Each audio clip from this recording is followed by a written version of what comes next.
the professors before us here who led the assignment, and those implementers. We pray especially for Uganda and especially for teacher education in this country today, that Lord, our hearts would like to change for the better. Deep inside us, we yearn to do better, but our bodies are weak in many ways.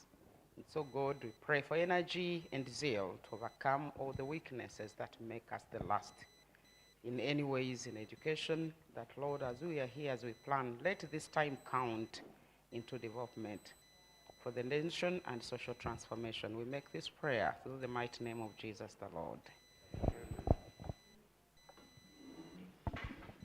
I didn't know there's a pastor in you like that. Thank you very much.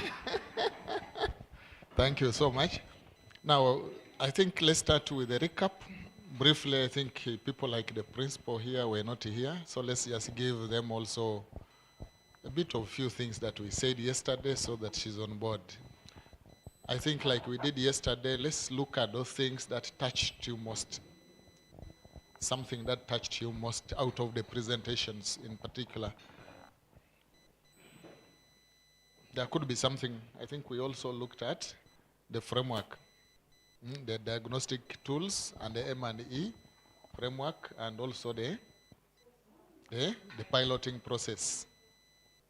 We looked at the piloting process, M&E, the diagnostic tools, and then the presentations from institutions. What touched you most? Yes. Yes, thank you very much, team, and good morning, colleagues. What touched me most is the saving culture.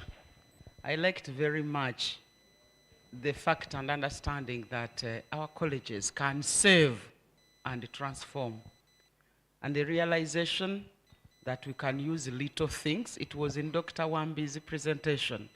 I don't remember the word, but it was for, who remembers? Where I said you use little resources, put them to good use, and they do the miracle. So I liked that very, very much. Thank you. And I want it to improve and increase all the time in the institutions. Actually, a big clap to all our colleges, because they showed us that within 2 years, they transformed, simply because the mindsets changed. And you could see the little resources making a lot of difference. Anything else that touched you? Frugal, yes, with the resources at hand. Yes. Any other thing that somebody wants to share, Doctor? Welcome. Yes, and you start straight away with the contribution. Thank you. I was very impressed yesterday by all the colleges, the level of commitment. So it's the heart. Yeah. If you can do something from your heart, definitely you'll achieve. Yes. So you could see all these people really put all their hearts there, they focused, and they worked. Within 2 years, they made a tremendous improvement in their institutions. Yes. So that is a tip that can be, taken by all the other institutions to learn from them, that everything is possible as long as you put your heart to it, and you commit yourself to doing something. Yeah, everything is possible if you are committed, if the mindset is right. Actually, somebody told me that until you see a job as a call, a special call for you to do something, then it may not make that meaning. So all of us need to see that this is the opportunity God has given us to serve, Arua PTC, and you leave your mark. Yes. Thank you, members. Mine is, I don't know whether I'm thinking aloud or I'm offside, but having seen all the presentation yesterday, I was looking at around, instead of remaining on screen, why can't we plan and go practical? We get the members of the piloting institutions visiting the different colleges so that we learn better from what we have seen on the ground. Thank you. Vincent, did you hear that one? Members are asking for cross visits so that they can feel what is on the other man's or the other compound, and If you go to Arua, you see the visual in the compound, and come to Djibouti, see the improvements and so forth. Go to Mubende. Yeah, so that would be good for rollout because you have the lessons. But I think also say let's document, isn't it? Let's document a joint story across these colleges so that we have a story to tell which is uniform.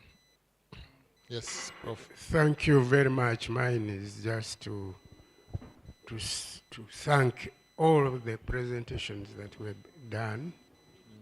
And my reflection is on, as I was consulting this morning, I found that we are within the quality management principles of the international standards. Great. And that it is already here at the National Bureau of Standards. As per this year, it was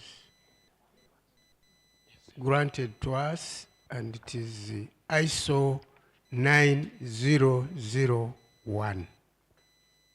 So if you doing your Google and you go to 9001 TC, Technical Committee, it will assist all of those teams that are involved in what they are doing in their respective institutions to showcase.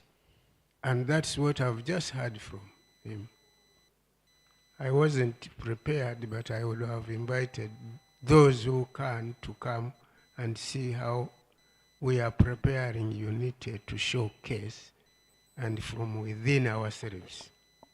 I remember I gave some invitation to you and you haven't come, but I have done it with the Chibuli and the others, please. The principles that values here, with that TC, we look at fundamental beliefs, norms, rules, values that are accepted as true and can be used in quality management. And the issues that we look at is customer focus, which you have achieved, leadership, which we are customer focus, engagement of people, which you have attained, focus process approach, which we have been able to relate to, improvement, which has been mentioned in all these areas that were presented yesterday, evidence-based decision making. That was to do with Chibuli, I think. Yes. Relationship management. It also cut across. And now we shall be engaging in the context of the teacher profile at different levels. Thank you. Thank you very much. It is good to see that the marking guide is there and we are doing very well. Thank you so much. Yes. Yes, yes. Thank you so much. Thank yes, you so Principal. much, Doctor. As we went through the implementation process, I realized that the following were very key if achievement, success is to be realized in an institution. One, the leader being focused and committed. If the leader has these two principles at the 4 point, then another one, involvement.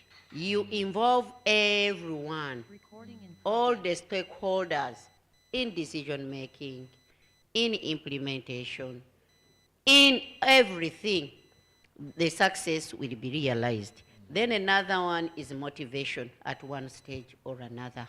Because as people work, their morale tend to do what? To go down. So as a leader, you need to see all this, that as the morale goes down, what do I do as a leader to keep these people up where I want us to reach? So motivating them. Like for me at college, I used to motivate these staff members. Like a prep time, you could give them some small allowance, although the monies were not there, but you could squeeze and give them something. Weekends, because this is an institution where students are residing full-time. Weekends, we need people to stay there so that they are with the students, so that work is going on. Like weekends, we have these activities for vocation and so on. All these ones, those who have participated in vocational as a side program are motivated, are given something. So all of these put together, they can bring out that outcome that has been put down. Then another one is setting a standard together. We had to sit down, set this, and we said by the end of this year, I want us to be here with even the students. Whenever we could go to the students, we could give them our standard measure. That our standard measure is to ensure that this time in our examinations, none of us fails. And they would move with that, working hard to ensure that nobody fails. This one put them at a place of doing whatever it could make them reach there so that they performed. Then also controls, ensuring that you are there, not leaving things to be done the way people wanted to do them. You sit with them at the beginning of the term, and then you say, for example, for the food, we could sit down. This is an area where expenditures are very high, and food is very expensive. Then we could sit, how many kilograms do students eat a day? We are going to tell you, then beans and so on. Then you could only provide what is needed so that there is that control, no wastages at all. So all these planning with the departments will always lead to success. And I'm very happy that when we did this, really we reached where we wanted. Thank you so much. Thank you very much. I think that is a very good summary of the key things: focus, involvement, joint planning, controls, standards.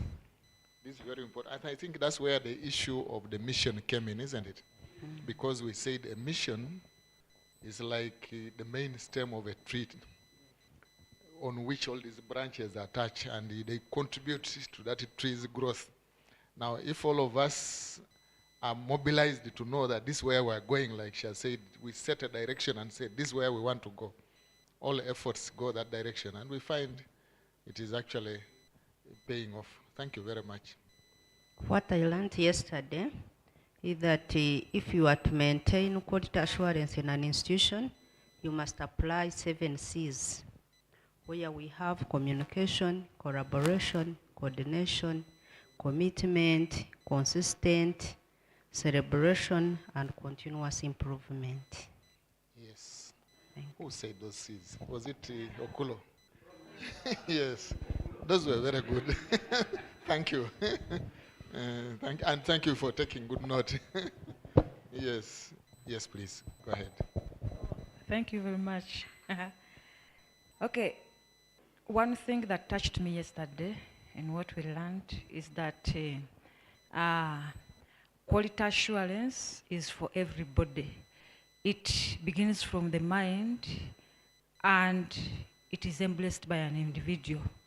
When people's mindset is not set, there is no ensuring quality.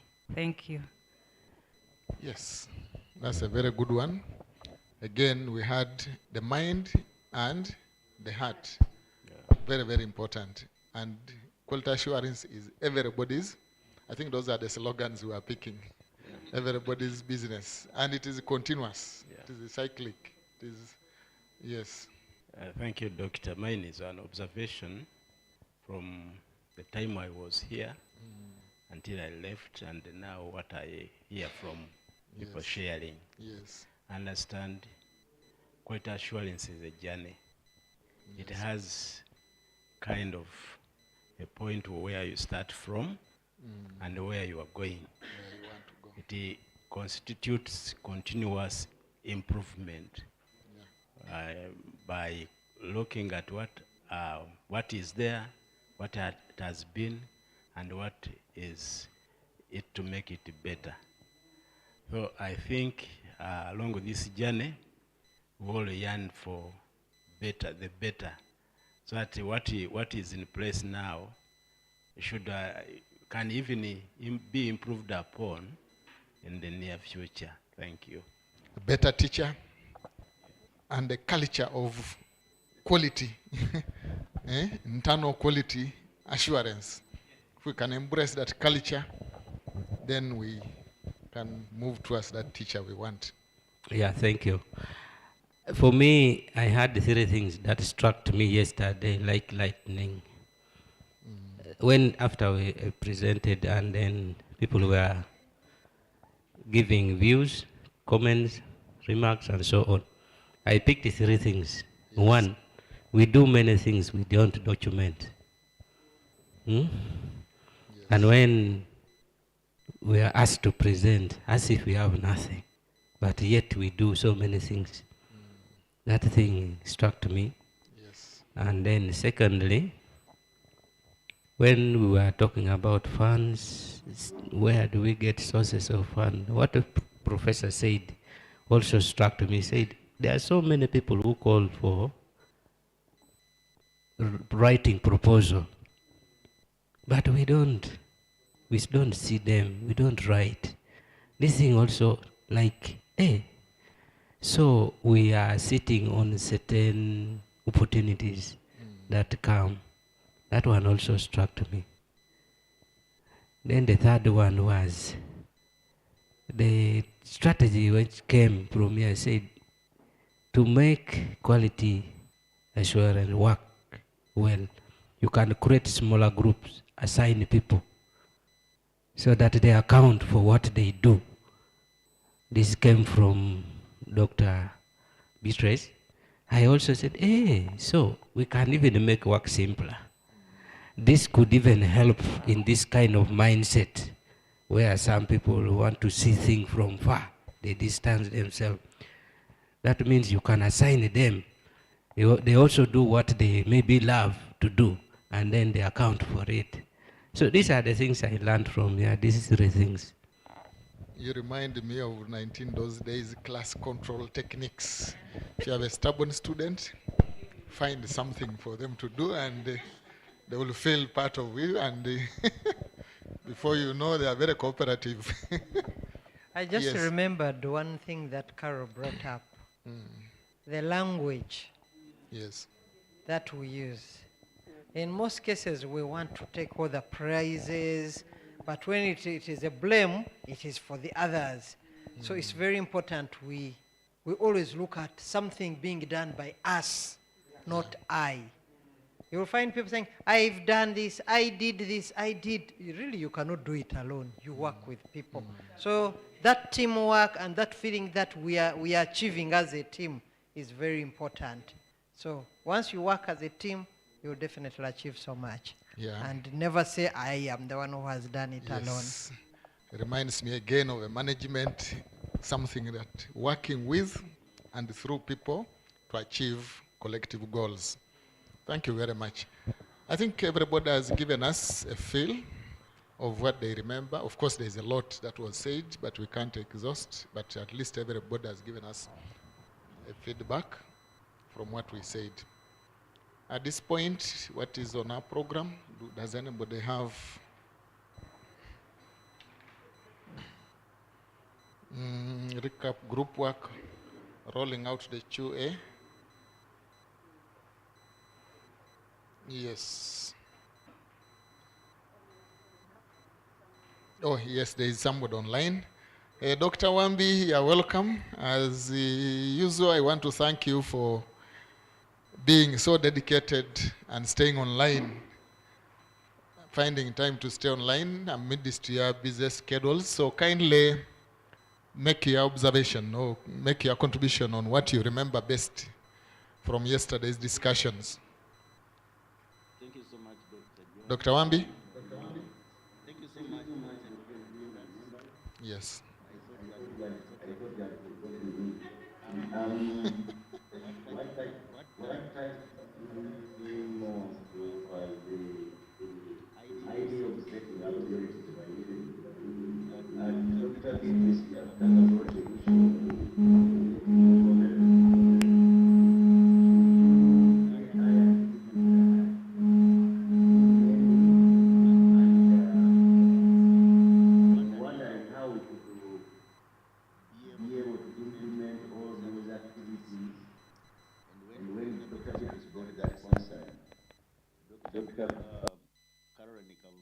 An idea of going thematic.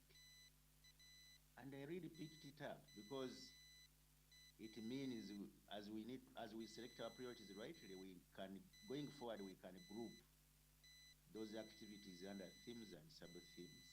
And that one makes work easy so that we are able to bite what is possible to chew. And I thought that was a brilliant idea.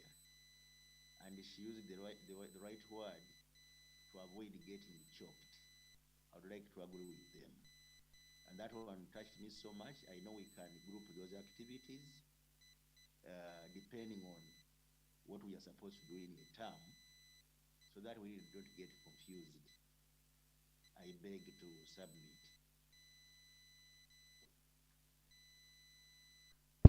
Thank you very much, Doctor.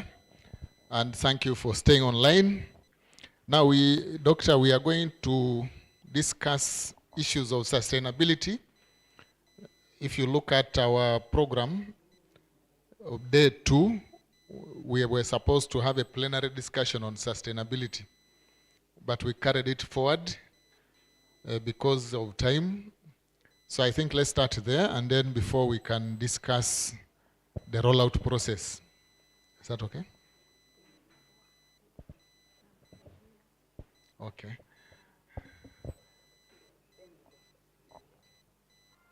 Okay. I'm being reminded that the principal, Arua, is in the room and could have some comment, something small to say if you have, based on what you have heard. I know you were busy yesterday, but at least from the field maybe and the story of your people you know, maybe you can have something to say. Where's the other one?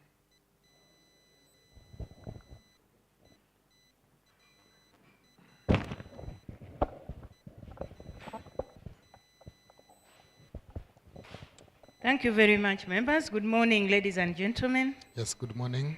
Yes, my apologies for yesterday, but I am very happy from what I'm hearing. I think I am on board now. I just thought I should share my own little experiences. First of all, as a principal who did not pilot.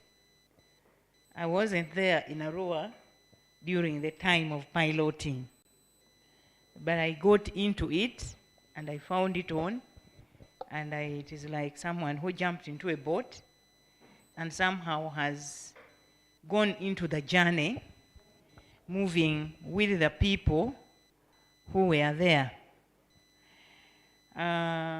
This morning, this recap has helped me to confirm that I'm not off-road.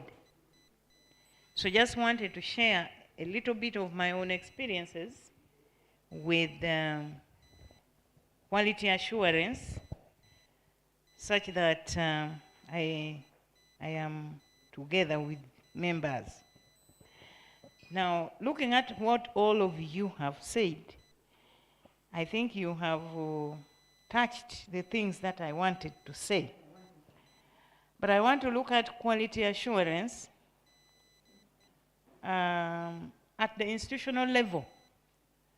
My thinking is that at institutional level, quality assurance is embedded in and wholly dependent on the administration.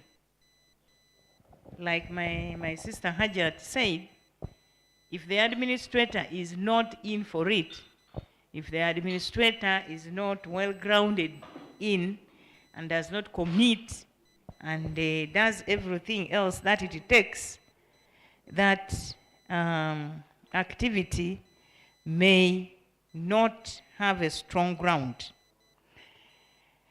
So the foundation on which it is built is really the administrator of the institution. What does it require? Number one, for me, I can see that it requires setting the focus. And I think this is all what we have talked about, the mission, the vision, the mission, the goals, and ensuring that the focus is well set. And after setting the focus, I think just setting this focus alone may not be adequate, but you must set the standards to which you want these goals. And I remember Dr. Byakutaga presented to us the issue of standards as far as quality assurance is concerned. It must be in the mind of the administrator what standard, to what extent you want this performed. Like Hajat has said, if you just let go and you say it will be done, you may be disappointed. So you must have the standards set even before you get into there. You must have the standards set. So now, in which areas are we setting these standards? You must look at the personnel you're working with. And you set the standards of the people, how you want them to be in terms of quality and quantity.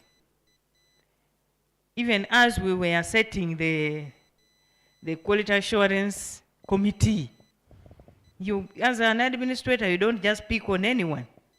You must look at people by commitment, by work ability, by all these standards. So you have to look at the personnel that you're working with. Then you have to look at the infrastructure. And I think this is where Arua Core PTC began from. Looking at the standard of the housing, the state, the ground where it is going to be.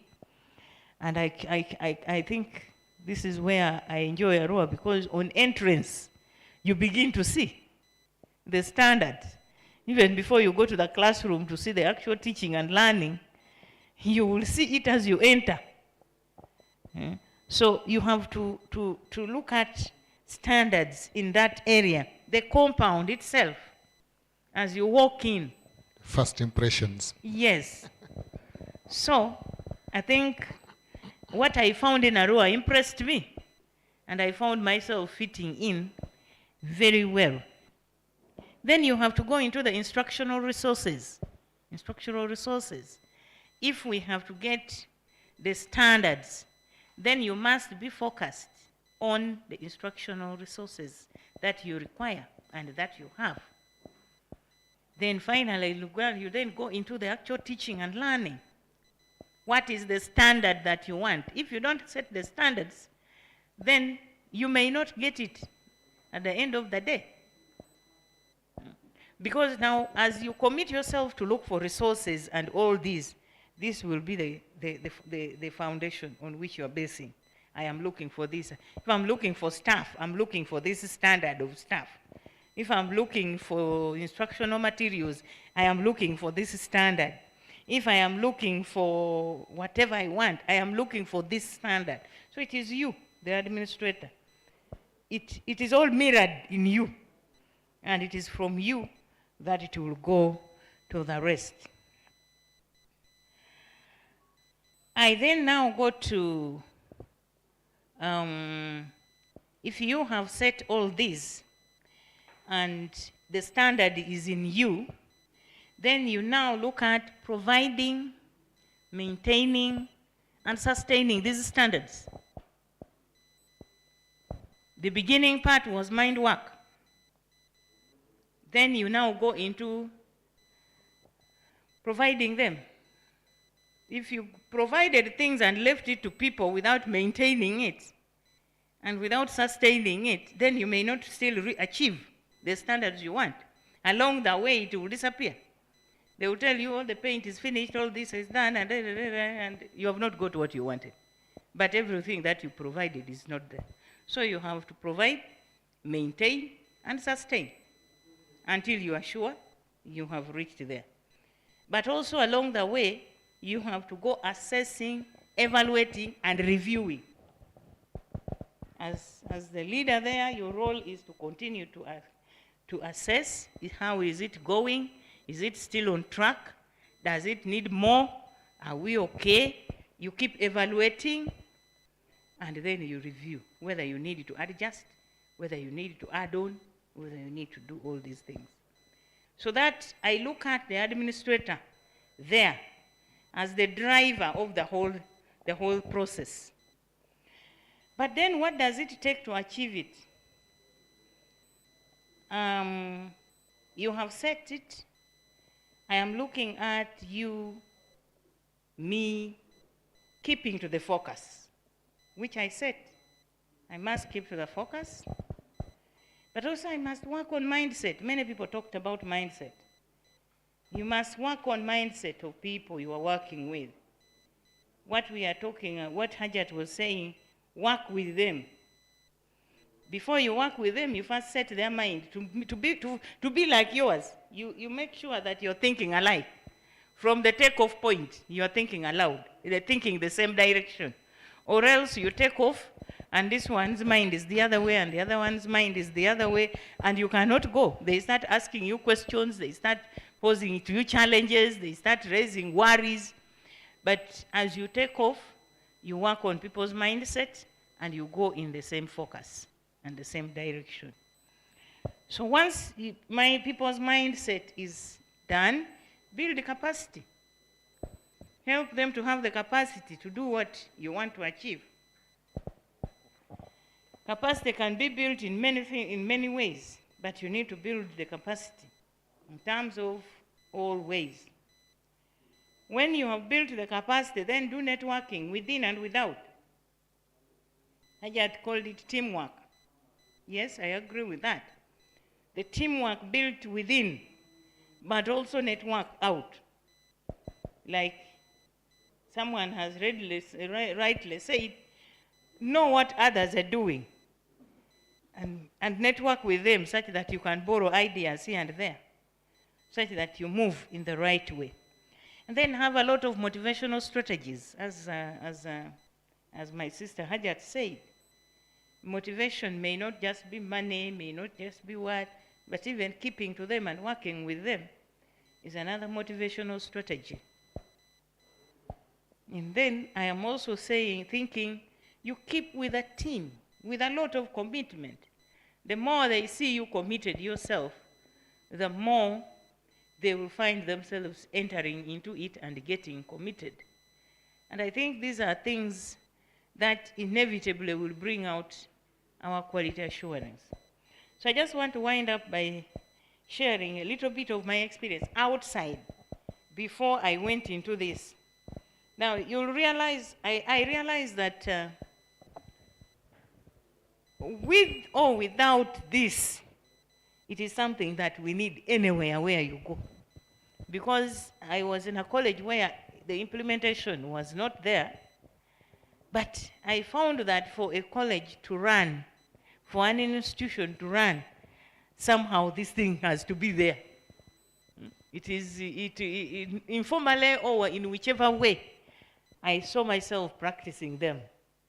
So when I entered into a Ruwa Co PTC, it didn't look strange. I found myself fitting in very smoothly and found myself moving on very well with it. So when they inducted me on what was going on, I didn't see myself a stranger. So I think this needs to go out. Everybody needs to be told that, hey, actually, what you're doing is this. You only need to do it in a better way and do it more consciously. And then we shall achieve all that we want. I want to thank you very much. Thank you very much. And I think that last bit is very interesting to me because quality assurance is actually our work. How do we do it best? If we can give our best, then quality is there. I think that's what I take. We need to own it. Yes, Dr. Caroline. There's something that the Arua team did that maybe the other people also did it, but I didn't get to know. The issue of students evaluating teachers or recording, it wasn't evaluation, but it was accountability for the time. I thought that was also a very, very good thing which we all need to remember and do. Because when we reach that level, when we allow students to evaluate us, we have grown and we are ready to change, because you allow them to say, no, no, no, when you did this, we didn't learn. When you did this, we thought that that was rather too much work. What if we do it like this? So that dialogue will also help us to really reach to our very customers that we must listen to. Thank you. Thank you very much. And I think he had time on task tool or something like that. Yes. Chibuli also has something similar. So I think this is the direction to go. We can hold people. Accountability is very important. If you are doing something, like we say, we do appraisals and keep them in the store. Nobody gets feedback. And that's not very good. But when people get feedback, then they can start even feeling that somebody is interested in my work. And before you know, they've changed. There's one thing that I think I got yesterday. I think it was again Chibuli. Mindset. I think the principal said that how we got mindset change was actually a collective audit. When we got the tools from the center, we sat down as a college and started taking audit of everything, one by one. And at the end of the day, everybody was convinced that something had to be done. I think that was a very good way of having people to buy in, because this checklist actually highlighted many things. Environment, how is our environment? Teaching and learning processes, how are we doing? In terms of governance, how are we doing? Those domains. And when you do that audit, even with the governing councils or whatever, then even resources become available, because then they told I think, save 20%. Was it 20? 40%. Try to save. And I know it was difficult, but a loan of 500 million shillings was cleared in 2 years. Yes, I know what a loan is, because I headed a school where I found a loan. And I think the gentleman had a spy network. Each time I got a grant in the account, this big man would be entering my office to demand for. So it was very tough. Yes. It was very tough. So my time was also fairly challenging because of the loan I found there. But we tried. So, members, thank you very much. I think the recap has been very good, and I think the summary, as you have put it, is also very good. Like I said, I think some of the things are being touched, but I think we just need to focus the discussion. Let's start looking at how do we make internal quality assurance actually a culture, a sustainable culture in the colleges. How can we make it become a sustainable culture, the way of doing things in our colleges? Because once it becomes part and parcel of the college system, perhaps we shall achieve what we want. Is that okay? Yes, so I think what we're going to do in the classroom management, they say don't be so systematic, because if you concentrate that way, people this way will sleep. So there's that randomness that you need to suspend, isn't it? If I remember, I'm now a retired general, so I can't claim an expertise anymore. But I think what we need, since we are few, everybody should have something to say. Everybody could have something. Maybe Can we make it random, or we can move the microphone across? Whoever is ready, we can, yeah, so that everybody should have an idea of how we can sustain this. Yes, we can start this way. What you think can be done, Yeah, I think you, you capture Doctor. very well. How We need can we these ideas. sustain QA in our colleges? Yes. I am looking and building on what people have already said. When you really need something to go on, we need to have regular meetings. Maybe we set like a target in a term. How many meetings can we hold in the names of QA? So that at the beginning, probably we are setting a target. In the middle, we are doing some kind of assessment evaluation. And then at the end of the term, we look at the overall performance of the target that we laid down at the beginning. I think if we do that one always, it will give a leeway for sustaining the program in the college. Thank you so much. We're talking about regular audit meetings. Yes. We audit ourselves. Yes. But also, as an administrator, there are also advocacy meetings where you communicate the aspirations of the institution, where we want to go and so on, so that people own it up, and then we can reflect on them as regular meetings to audit how far we have come. I hope I'm not twisting it completely. It's okay. But It's okay. Thank you. We are putting it slightly. All right. Yes. Your neighbor is thinking very hard. Can we skip you so that... Okay. You have said it right. Body language tells me that... I'm thinking very hard. What I'm thinking is this. What is the structure of this QA system we are initiating? And where is it start? It starts from the institution. Yes. But where does it end? Who takes the responsibility? Where do we account to? That's what I'm thinking. Because as per now, we are still operating within the setting, which is not a statutory system. It is like an idea being generated by the concerned people. But QA needed, it is in the system, fine. But who takes the responsibility? Yes. Like for the PTE, the PTC, we know the ministry is there. But how do we report this, or who oversees it, that it is being done? Governing council is there. They are part of the system. Even the quality assurance they are supposed to account for. But who comes to ask for this and to see this? And that means after the audit, there must be somewhere we report. That should be somewhere we report. That means there is a structure and a line, a system lined up where either the system follows or assigns people to do this and then it is reported. So that's what I was thinking. Where is the lineup?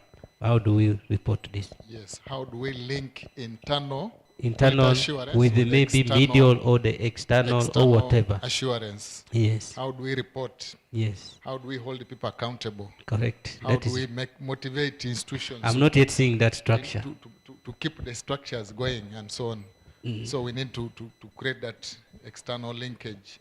The mother ministry, which is TTED, the department, teacher education, and then UNITE now on board. Yes, the governing council and so forth, UNITE and so on. So how do we link?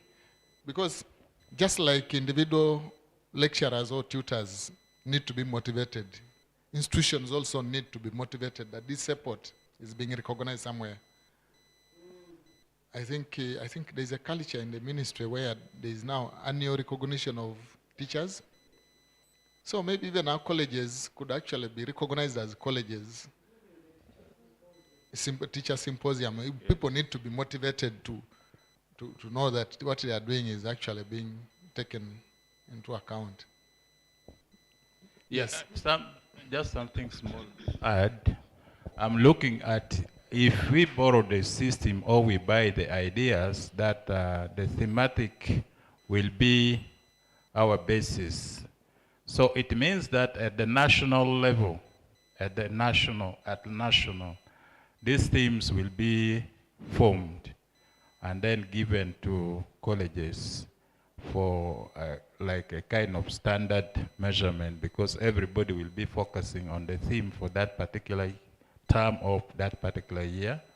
So that when you are up there, when you come to colleges, you are seeing what has college A done, what has college B done, and what has college C also done. Now you look at the three colleges, what is the standard of their performance basing on the theme of that particular term or year?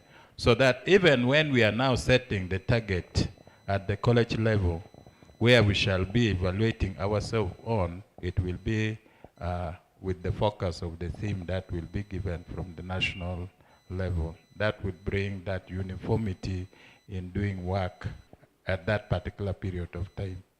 Thank you. I'm tempted to think about one. We're saying that there is these national guidelines or framework that we have adopted. I think we had a stakeholder meeting that have been approved as the national guidelines for quality assurance. So the role of the ministries, maybe that's what we're going to do. How do we adopt, own up, and roll out to the rest of the country as guides? But I think what you're also trying to say is maybe at either unity level or TDET or something ministry level, there could be annual themes that we say for this year, this is the theme. Of course, it is still within the guidelines, but I think we can promote a theme or maybe environment or something like that so that we actually work nationally on that and maybe then evaluate people based on that theme. I don't know whether I got you right. Thank you. No, the question is... Now I'm giving. I wanted the I'm micro. giving. Yes. You are clarifying what is it. My question is still, who is that national level? Do we have a desk in the QA desk in the ministry? Who will take over that? Or shall we create a QA desk in the unity? Who will take over that? Okay. Thank you.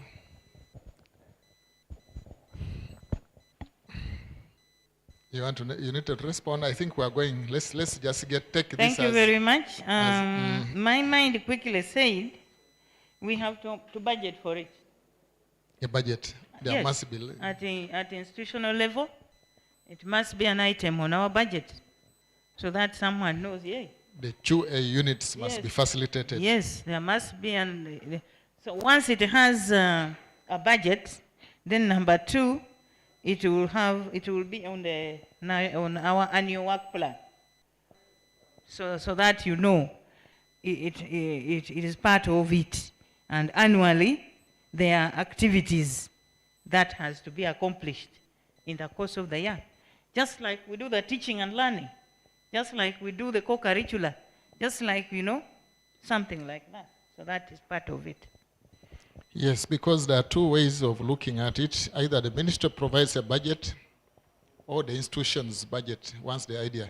Because I think, I don't have good experience on this, but I've seen with other policy issues, once it is adopted, we say, how do we convince local governments to take this up? And once they take them and put them in their strategic plans, then the budgets will follow. So I don't know whether we start with a vote at the ministry or we buy in and then make them part of our college strategies and therefore budget. So, but the issue of budget is definitely is key. Yeah, the administrators, you know how things work better. Yes, the microphone. We are moving. Yeah, thank you very much for that. Because without resources, by the way, we can't maybe move. The colleges can innovate, but to a certain extent. They may not innovate beyond a certain point. That's why budgets are key. Yes, Madam Thank you Doctor. very much. Knowing the kind of country we are serving and our budget for education, yes, we will budget and work within the resources we have. But I am just trying to respond to what she raised. But importantly, I think we need to first start with ourselves, because those examples where you succeeded and other people say, how are these people working? They call the whole country to come and focus on Arua. And once everybody sees what is the success story of Arua, and they are not having extra funds, I think they will be convincing everybody to buy in and do what Arua is doing. So me, I'm saying, instead of starting with the ministry, let's start with ourselves, where we are, and we do the quality. So my strategy is that all my proposals for me are two. I think we need to develop and implement strategic plans to the dot. Sometimes I don't know whether institutions follow their strategic plans, but it is important that we do them and implement them to the dot. And this can be done by building and nurturing a culture of quality, which has many things that the ISO man also talked about. Everybody here has been talking about that culture of quality, what it involves, like mindset change, capacity building, monitoring. There's something I want to buy from the business community into education. So let's make education a business. Because sometimes we call it a service as if it's voluntary. You can do it or you may not do it.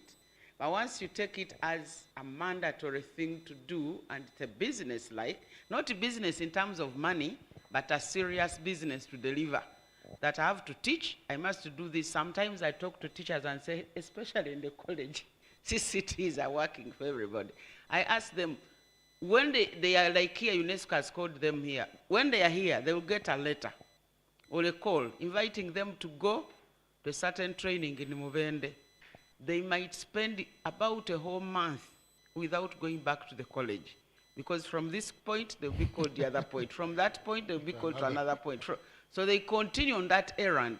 But if we say that our class teaching is important, and we tell everybody that I must go back and teach, then we shall communicate even to our partners that we must teach first before we do every other thing. So it's us killing our business, but we need to build that culture of quality where we stand on the principles that we've set, and we rescue our standards, other than doing the business that others have planned for us. Thank you. Okay. I was thinking a business in terms of accountability. Does it make sense? Okay. Thank you.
Yes. Yes, yes, yes, yeah.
different areas, and they can assist even using their professional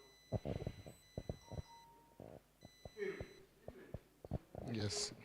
Get alumni.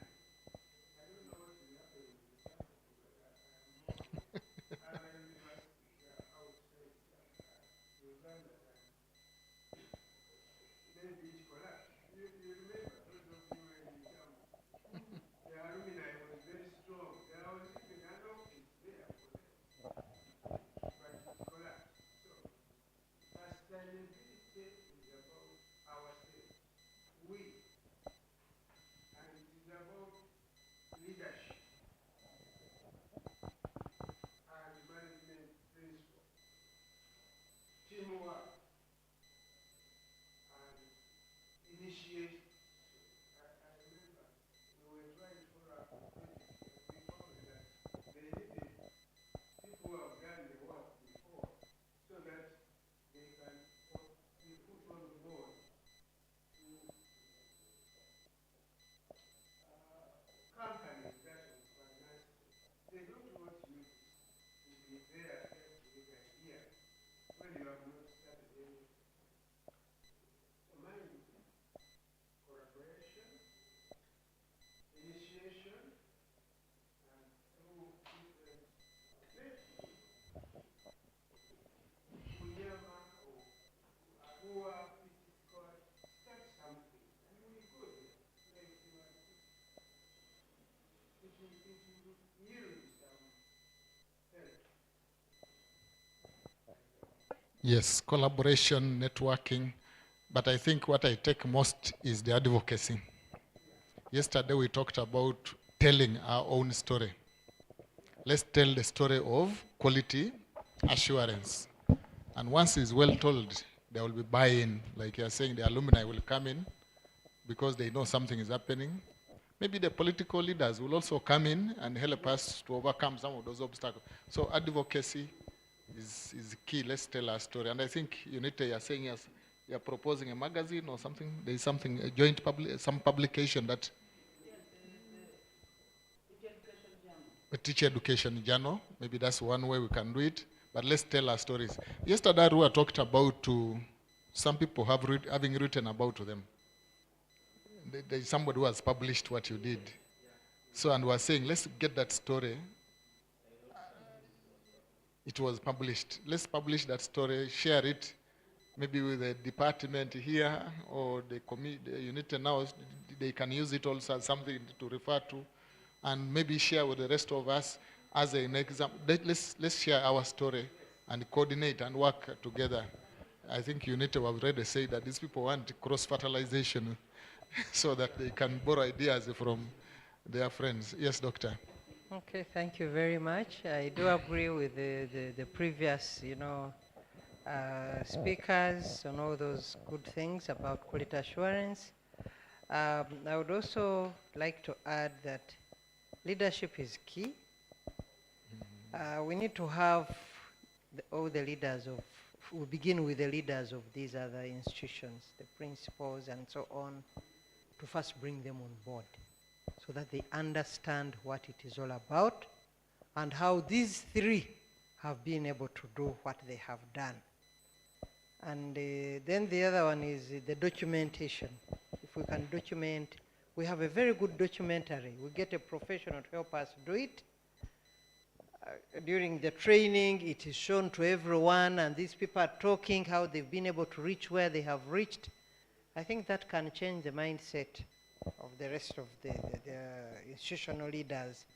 They say, oh yeah, this thing is possible. Where do we start? We can also go and start.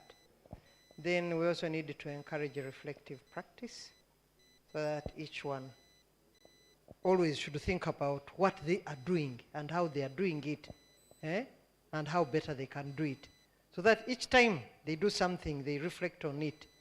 And it becomes a normal process for them to do that. And that goes, of course, with self-evaluation, encouraging everyone to, to do self-evaluation or self-assessment so that they are always on the right track. And then I know like PTCs, they receive grants they have a unit cost.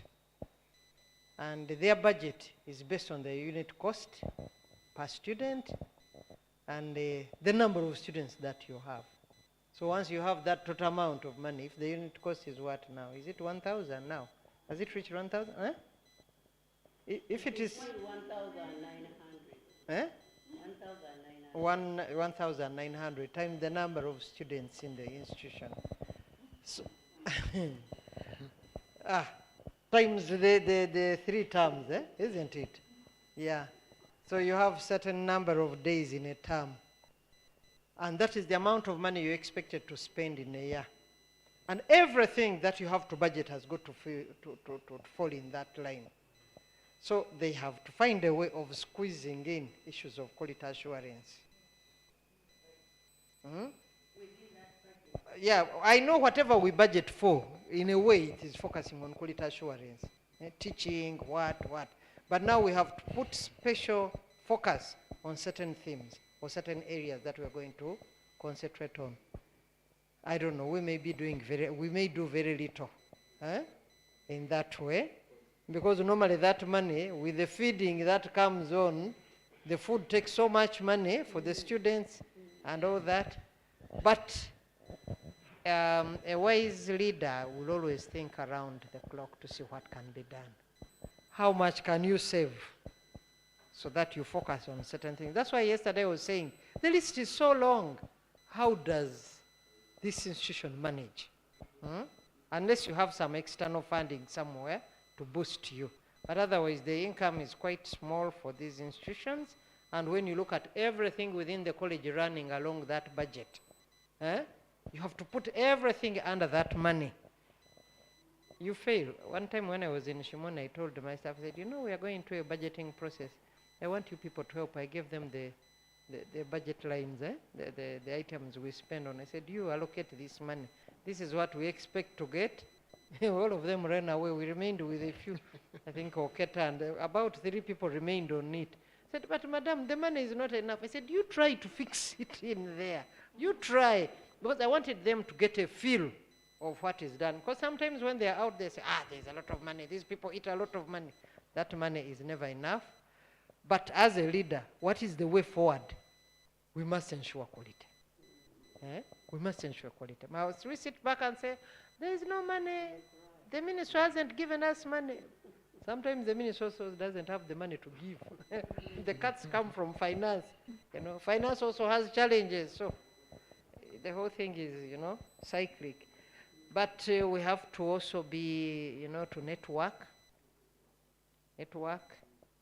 think about projects. What projects can we do? Some college institutions have got large land, pieces of land. Can't we try out some, farming and see where we can get some extra income to support in these other activities that we want to do to ensure quality. So we need to network. Let's see if we can get some good friends who can help us fund. Let's look at the alumni or old students. Some of them are doing well.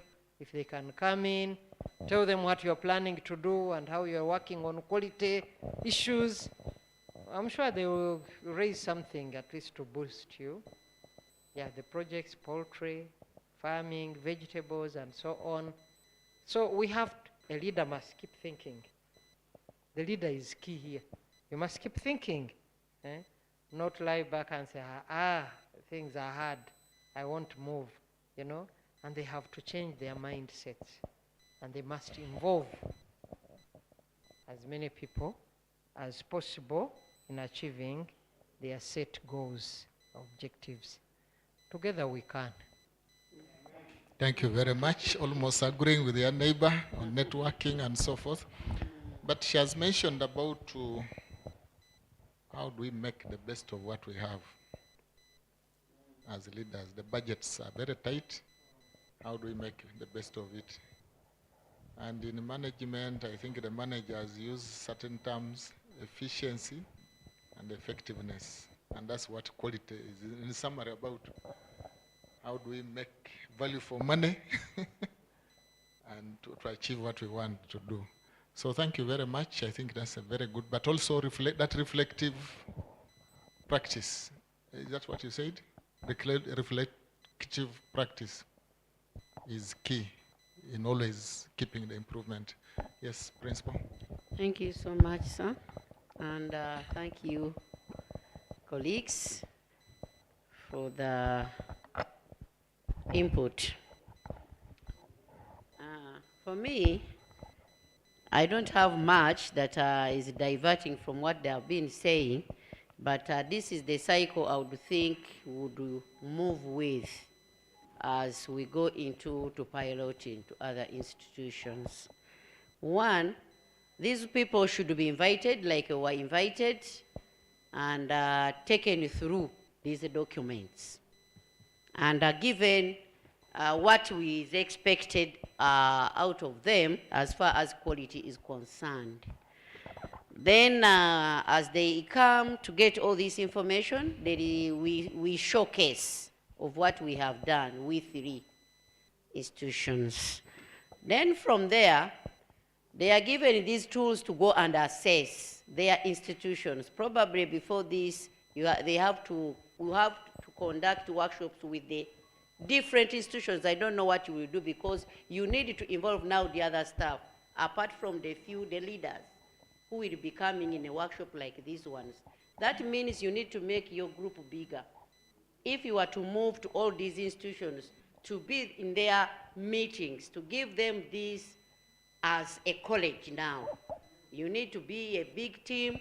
You need to reach there to advise here and there so that they can understand the concept of quality assurance, all of them. Then they're given a tool, they do what we call the audit, like we did. Because it is through the audit that they will know that we have a problem. But as we talk here, people may not know that we have a problem, like we also didn't know that time.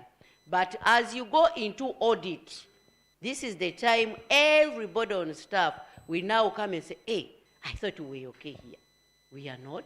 I thought we were okay here. We are not. Now, this one will inspire them to put up ways of how they can now do their improve on whatever they have seen that was badly off. And as they do this, we shall need very many institutional meetings for involvement, right from the board up to the last man, the cook, the askari, because all these ones are needed if quality is to be achieved. Then another important thing that you will need to do again, this team here, is to give support supervision, to go back. Because as they perform, they begin implementing, they needed to document, like it was a task on us. So as these people used to come to our institutions, that was when we realized that, hey, we have not done much.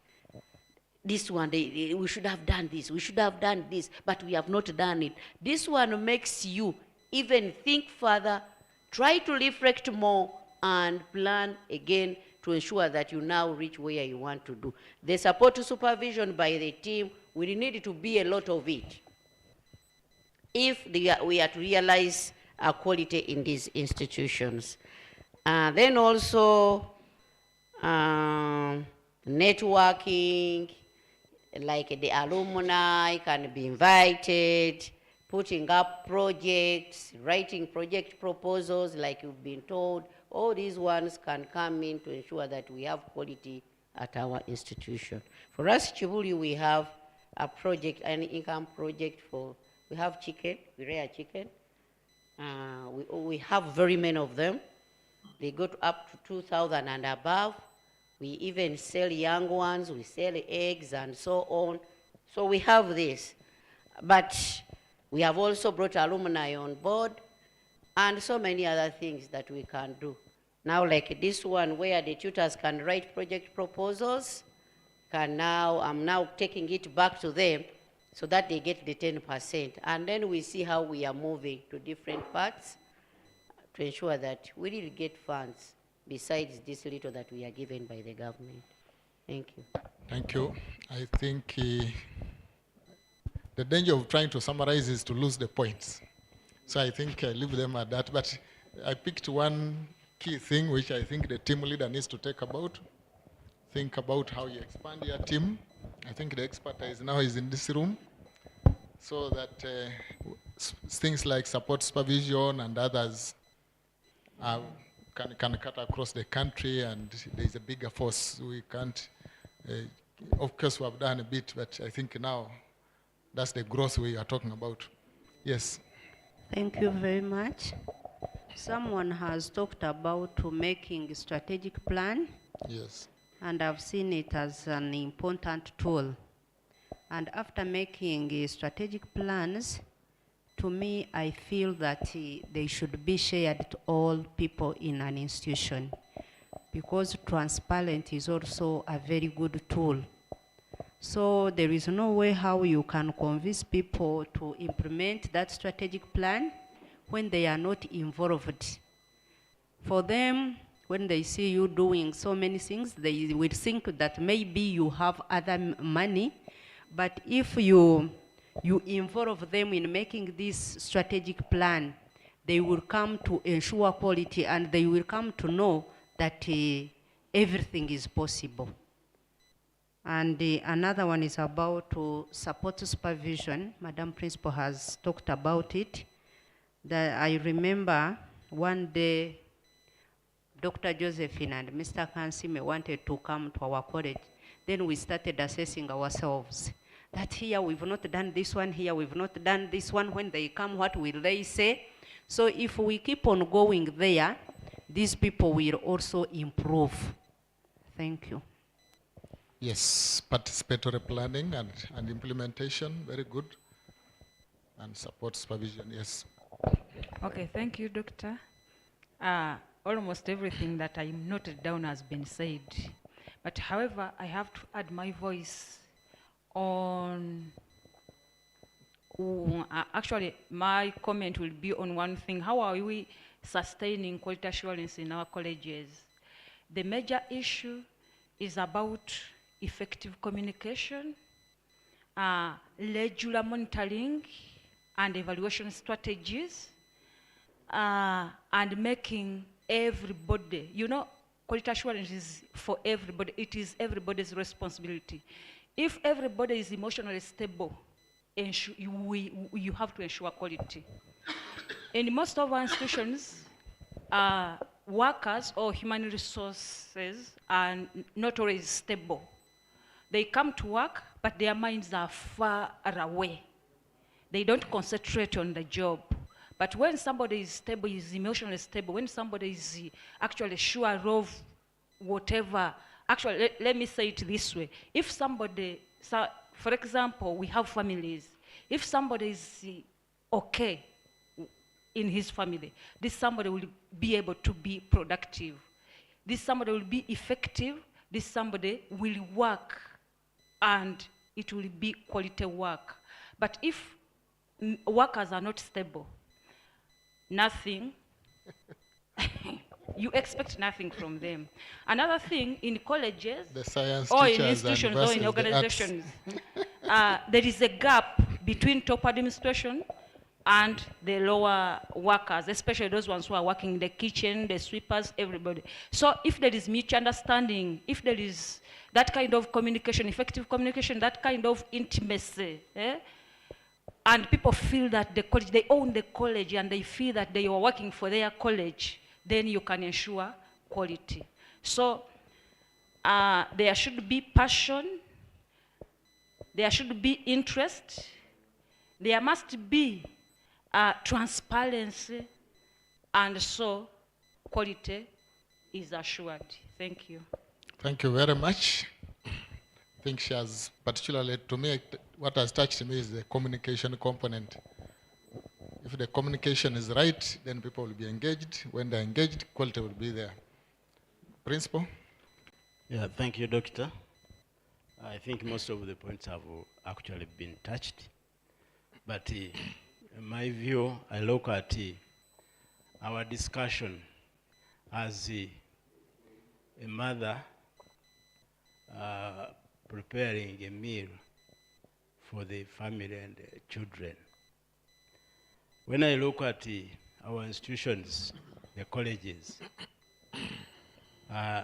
all in transit, we are transiting, and I hope when we refer to the teacher policy, the transition, I don't think will be reversed. We have taken 3 years without enrolling students from A level. For the NTCs. And I think it is also true for the PTCs. I wonder if there is any PTC that has enrolled. Meaning that we are towards the transition, or we are on the journey to transit from colleges to Unity. So the food, the matter is now, we are now taking ourselves as preparing the meal. And this meal must be prepared well and then ready to be consumed by people who will be enrolled by Unity. So Unity, I foresee Unity to be, I know we shall be there as satellite centers for Unity, but still what we are discussing today will be utilized by Unity. So Unity should not, if sustainability is to be there, then Unity should document this and therefore create a QA unit at Shimon, because Shimon, we are all aware that it is the center, coordinating center for the other colleges that will be taking on the programs. So I think it will not, we shouldn't wait if we keep these things in the boxes, then Unity will start afresh. Where is now the quality assurance issues? So, but if Unity takes this and prints them out, and then we just, when they begin, we just pull them out and utilize them as starting points for the institution. So the unit at Shimon will provide, I think, the support, supervision, and the monitoring for the rest of the colleges or the centers for Unity. We can, I personally think we cannot now refer to the colleges because as we speak, the colleges are at the crossroad, the station. They're not moving anywhere. We have stopped somewhere. Okay. So that one is critical. Now, members, again, my view is that after here, let us cascade what we have shared in this training to the rest of the committee members and to our staff for sustainability, because they need more enrichment of what we have gathered from here. Thank you. Thank you very much, Principal. And I think that's a very good way of climaxing it, that Unity, I think, Madam Coordinator, since you are discussing your structure now, don't forget quality assurance. The organogram must capture quality assurance, and that's one way we can ensure sustainability, because then resources will be available to carry this forward. And when he talks about colleges being paralyzed, I remember my little psychology where they talk about life stages and transitions. So you cannot communicate to somebody when they are in a transition. You need the other stable state when then they can be able to do what you want. Now I want to move the microphone to the facilitators. Maybe they have the wrap up on this sustainability issue, and probably one of us can also discuss the rollout. They're a bit the same, but I think we need now to clearly discuss the rollout process. Yes, before I hand over the microphone to Dr. Josephine, I pick something very important from what Mr. Katerega has just submitted. Oh, can I hold you a little bit? It's There's okay. somebody online that we have kept. Oh, Dr. Wambi. Yes, Yeah. Dr. Wambi. Sorry, we had forgotten you again. That's the problem of distance. But your contribution is welcome, please. I have only Hello? two. Yes, Dr. Hello, Dr. Wambi? Yes, Dr. John, are you able to hear me loud and clear? Are you able to hear me loud and clear? Hello?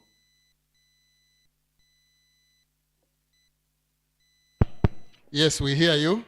I just switched off my microphone to allow you to speak, but we hear you. Yeah, thank you so much. I have only two, because in the room you are discussing sustainability strategies of quality assurance initiatives before the national rollout, and I've been following very well. Now, with due respect, allow me share with you only two suggestions, and I'm drawing from the experience of early grade reading. I'm happy that the authority is in the room, Dr. Karen Kavuma, because we also had a challenge to sustain early grade reading activities. That's until we came up with what I'm going to share. One of them is to do institutionalization of the best practices and success stories at college level. After documenting and recording the best practices and success stories, we need to integrate them. Somebody from Chivuli was saying that when they introduced quality assurance initiatives, some members felt as if there were additional activities. So the best way is to integrate them so that they find a natural home within the college routine and they don't look like the additional activities alongside the curriculum. Then two, I don't know whether you have a template for the monthly and annual reports that colleges submit to your office in Kampala. Because I remember Dr. Karen Kavuma gave us a template. After the performance review meetings at college level, we could document, we could make reports, monthly reports. And then those reports could be submitted to Kampala. And she used to base on those reports to write an annual report to give a bigger picture of how high grade reading was being performed. So I'd like to suggest that if templates are there, you give us templates, and we have, after making our performance review meetings at college level, we keep submitting those reports, because that one can also keep the fire burning. And finally, I'm not sure whether you have a monitoring tool, because that monitoring tool helps us to keep checking, and the basis on which we make the monthly reports, because we also keep getting feedback from the center. UNESCO bases on the monthly reports and the annual reports, and also will keep giving us a feedback on how we are performing. You know, that one keeps us active, because every time we know, they will ask us to report on what is happening, and we don't relax. The problem we find is that the moment you don't keep checking on us, because of the too many activities, we relax, and that relaxation can cause a lot of problems. So continuous reporting, continuous feedback. I beg to submit.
That it is a stage where there is nothing.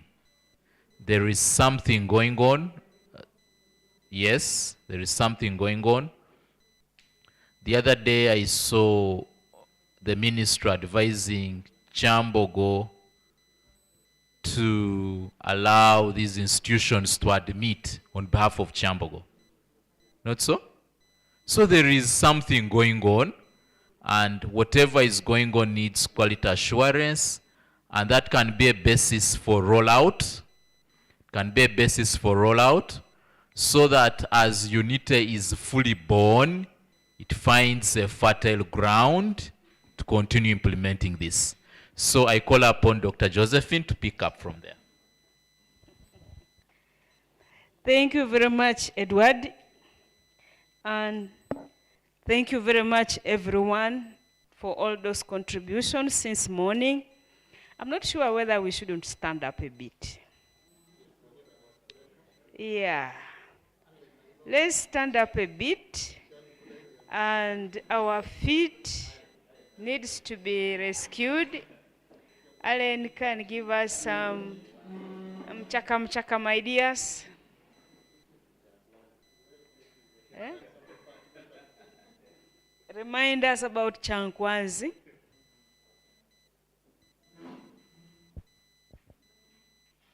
Thank you, Doctor. Now we are going to pick some bottle of sodas through a song. So jump, jump, and pick a bottle of soda. I want to see you jumping and picking them. Jump, jump, and pick a bottle of soda. You say soda.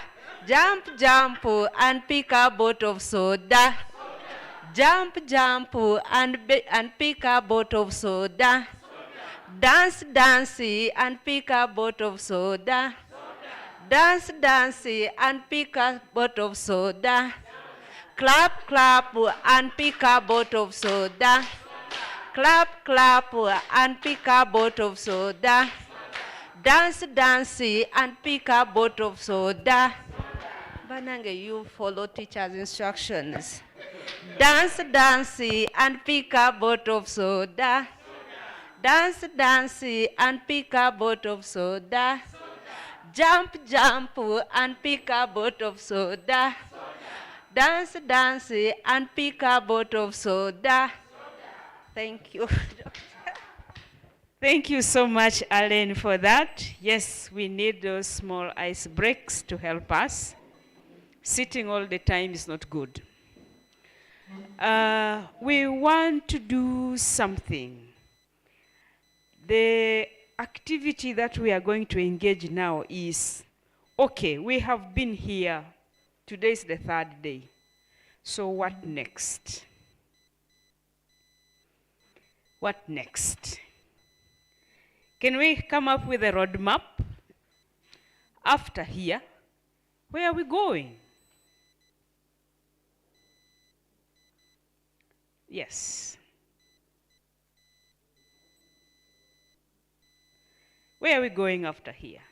Don't tell me that I'm going to my house.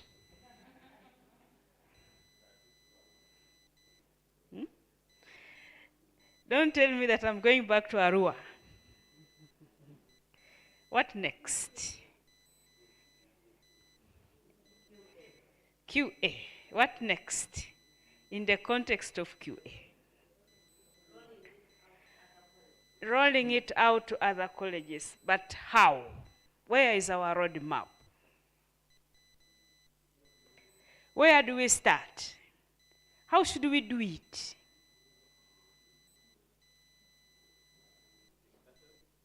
Yes. Discussion. Open. Yes, someone is online, so we need the microphone.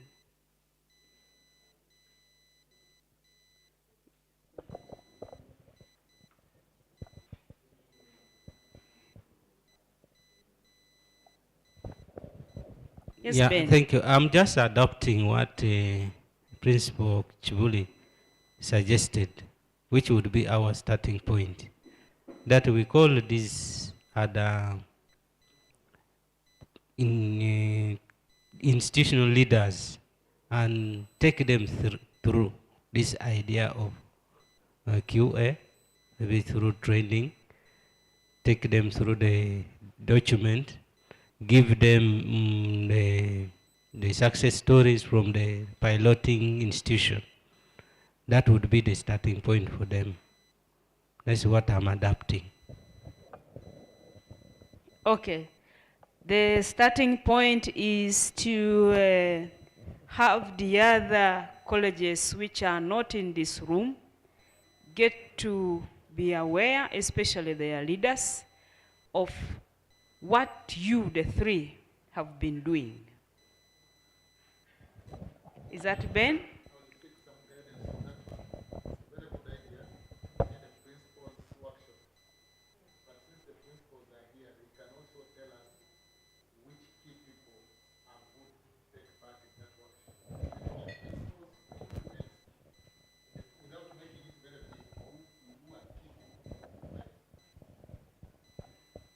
I think it is principals and the deputy principals, particularly pre-service deputy principals.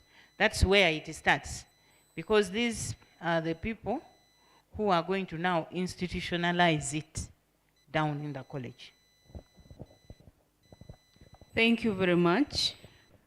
But madam, I was also Yes. thinking, maybe even before this, when these people come, what else do we have to do with this document?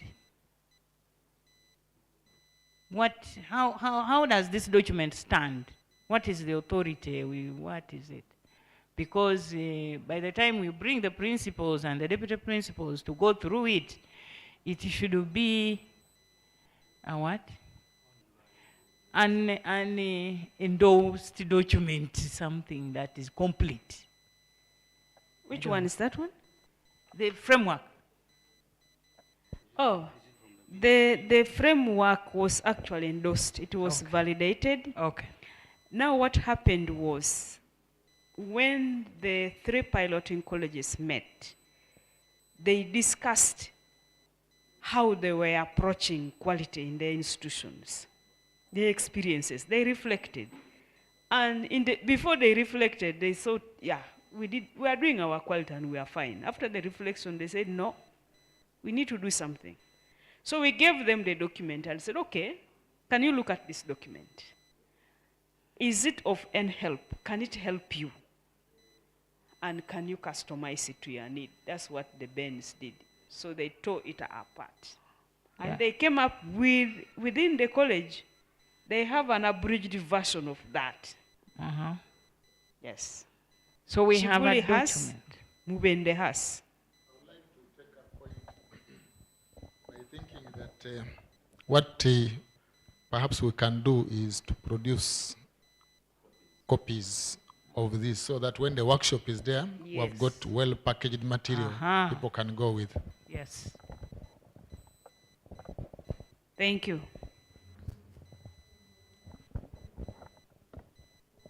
Yes, George. I wanted to connect something to what has been said, and this is related to the success stories we are talking about, putting it to the new groups that we shall bring in. Do we have these success stories already compiled?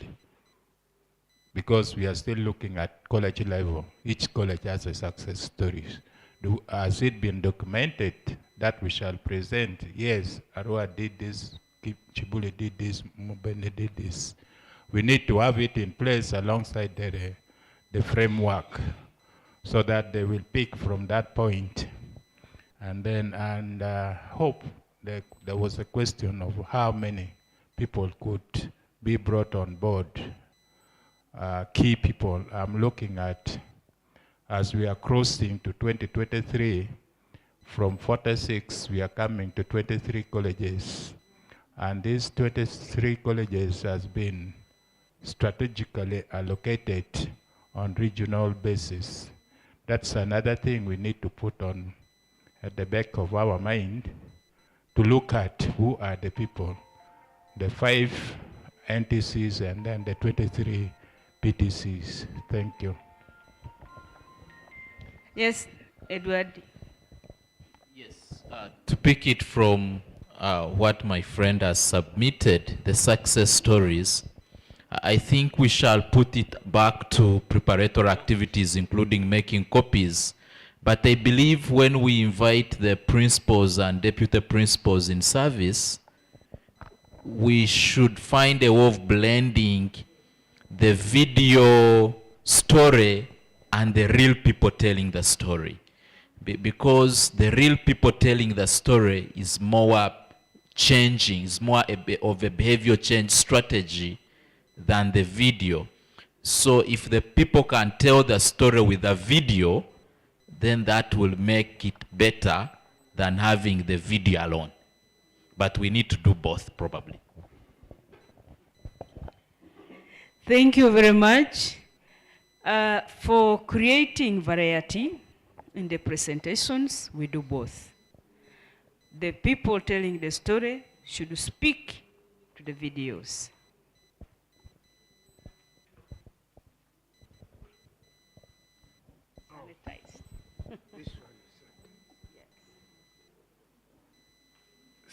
Thank you for the proposal. Mine is, where do we derive the mandate? Who should do it? And under what policy guidelines? Where do we derive the mandate? Because we had a problem when we were trying to get the members of parliament, and they said they were not aware, so we had to engage them. So when we proposed this, I had said advocacy.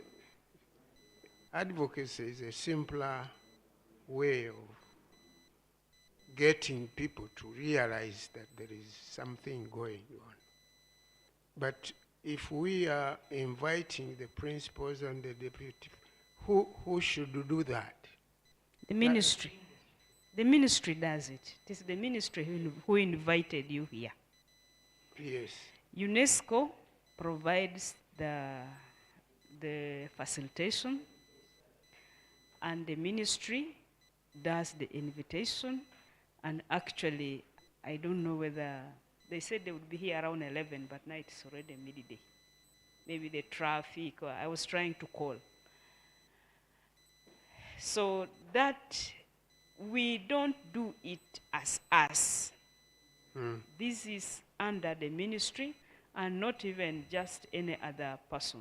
It is the department in charge of teacher education and training. That's why Annette was here, Max was here, and Florence. There were 3 people who came, and they promised to come back today. So, Prof, we are safe. No, I'm not very sure, because they are not Where? here. They are not here.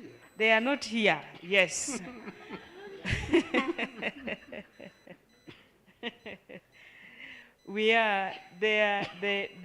They were here. The fact that they came here and they sent you the invitation is evidence that they are with you. And if they didn't want, they would not have accepted to invite you. Okay. Yes. But we should take another, in a case. Go ahead, yes, please.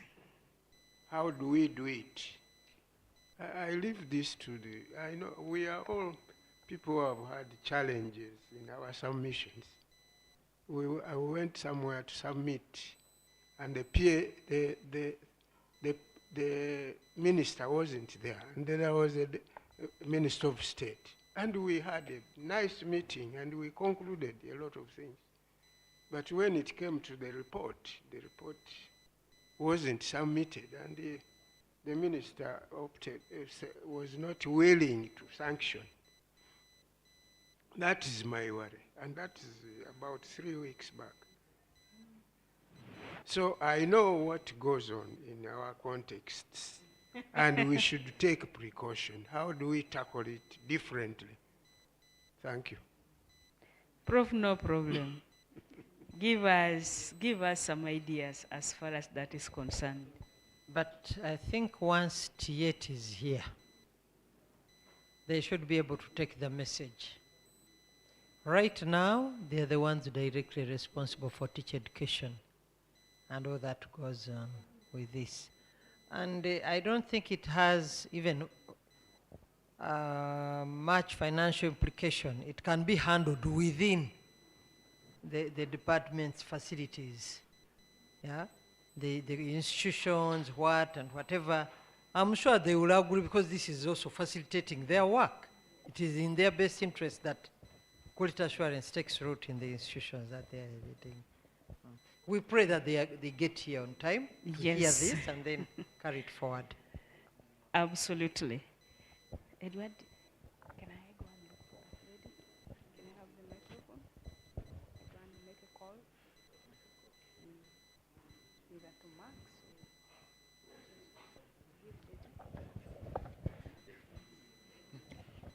or Okay. My boss has asked me to continue this. He's actually I think that's a very important issue. He's going to call T8 to see if they're here on time. What I seem to get is that, one, we need to organize the principal's engagement workshop, which should include deputies at most. I mean, without expanding it so much, deputies and the principals. Two, we need to make preparatory activities. That is, have final copies of the quality assurance framework properly printed and packaged. And then success stories from institutions also properly packaged. And then that's when we know how do we make sure that we're operating within the mandate and the resources will be there.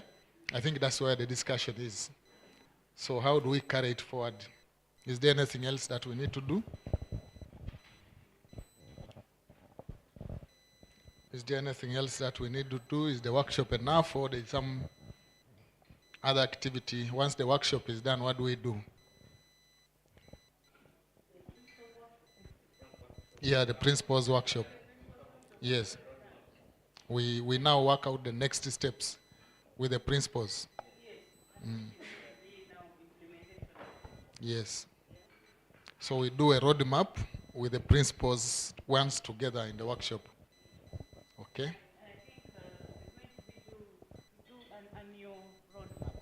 Okay.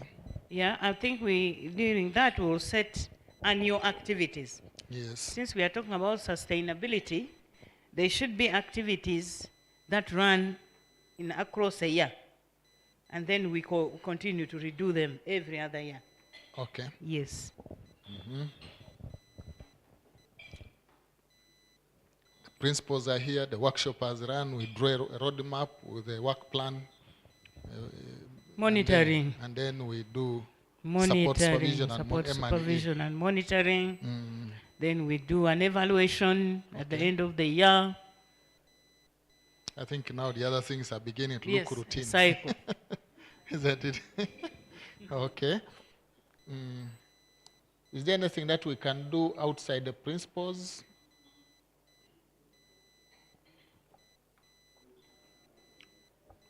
Outside the roadmap with the principles, is there something that we need to do?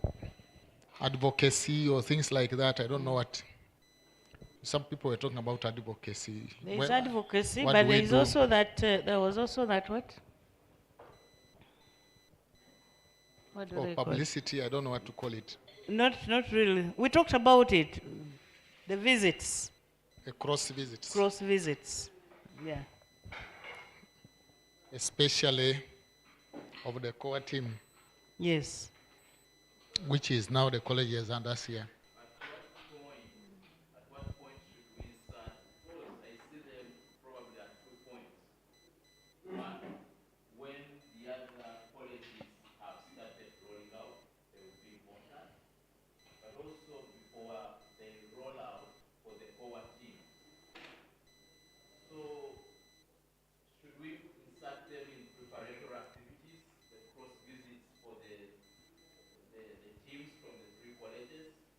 Could it? And then during the rollout of the other colleges, we also have some course visits. If budgets allow, UNESCO arrangements allow. Could we talk about the preparatory activities where we are developing these success stories? As we document, we also do cross visits. Teams go around. I think that's one of them, and a good one, such that in the principles workshop, we have a concrete focus of what we are talking about. Every college knows what is going on the other side, and we see each college sees what to concretize and add. And even obtain critiques from colleagues. Yes. Because you praise yourself as having moved. So that will give but when us colleagues a come, good they ground say that for the workshop of the principles. Yeah. you obtain, yeah. Yeah, thank you. I'm trying to look at the current structure of in the PTC lineup. We have the POW at national level, which brings all the principals in the country. Then we have the regional setting. There's POW North, there's POW East, POW Central, POW West, and so on. Now I'm looking at if we bring the principal and deputies in the engagement meeting at national level,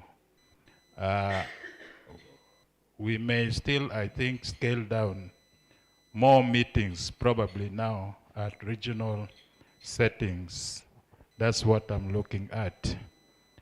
Because we have that structure already existing, and even these remaining core PTCs still falls within those, the structure which is existing. So we have the national, and then we have the regional breakdown in the structure.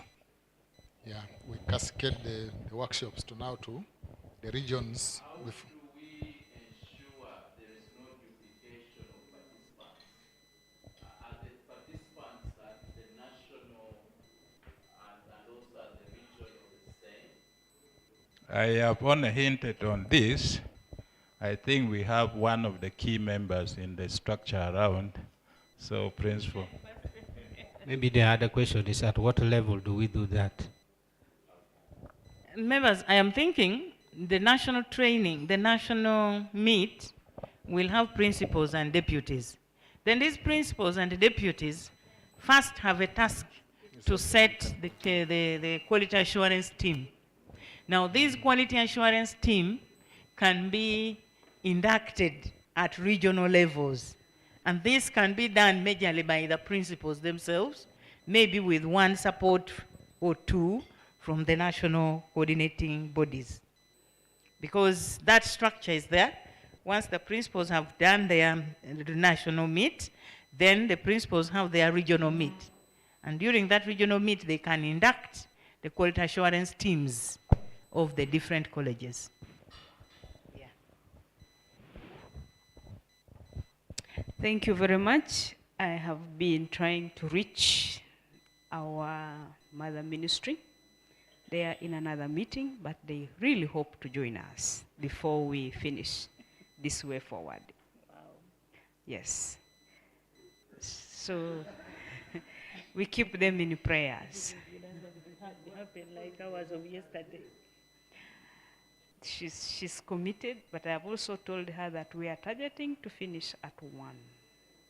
But she says they are still in a meeting.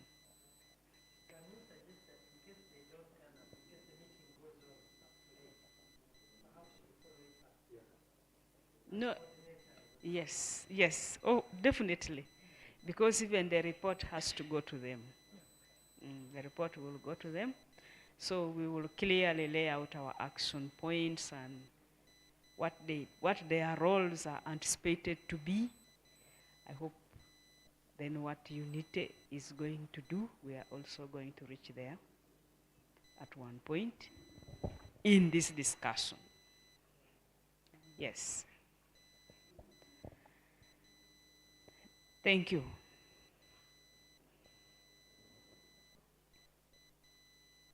Carol, you are itching to say something?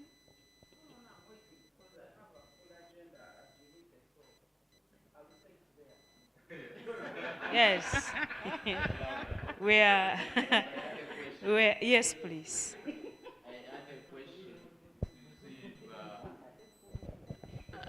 We had a good discussion with Madame Zipola, but I still have an inquiry. So in this regional CHUE team, which is excellent, how do we ensure that the CHUE teams, the CHUE committee members in the pilot institutions, who in that case might even not be deputy principals or principals, also get involved so that it doesn't look like the previous efforts have all been swept under the table?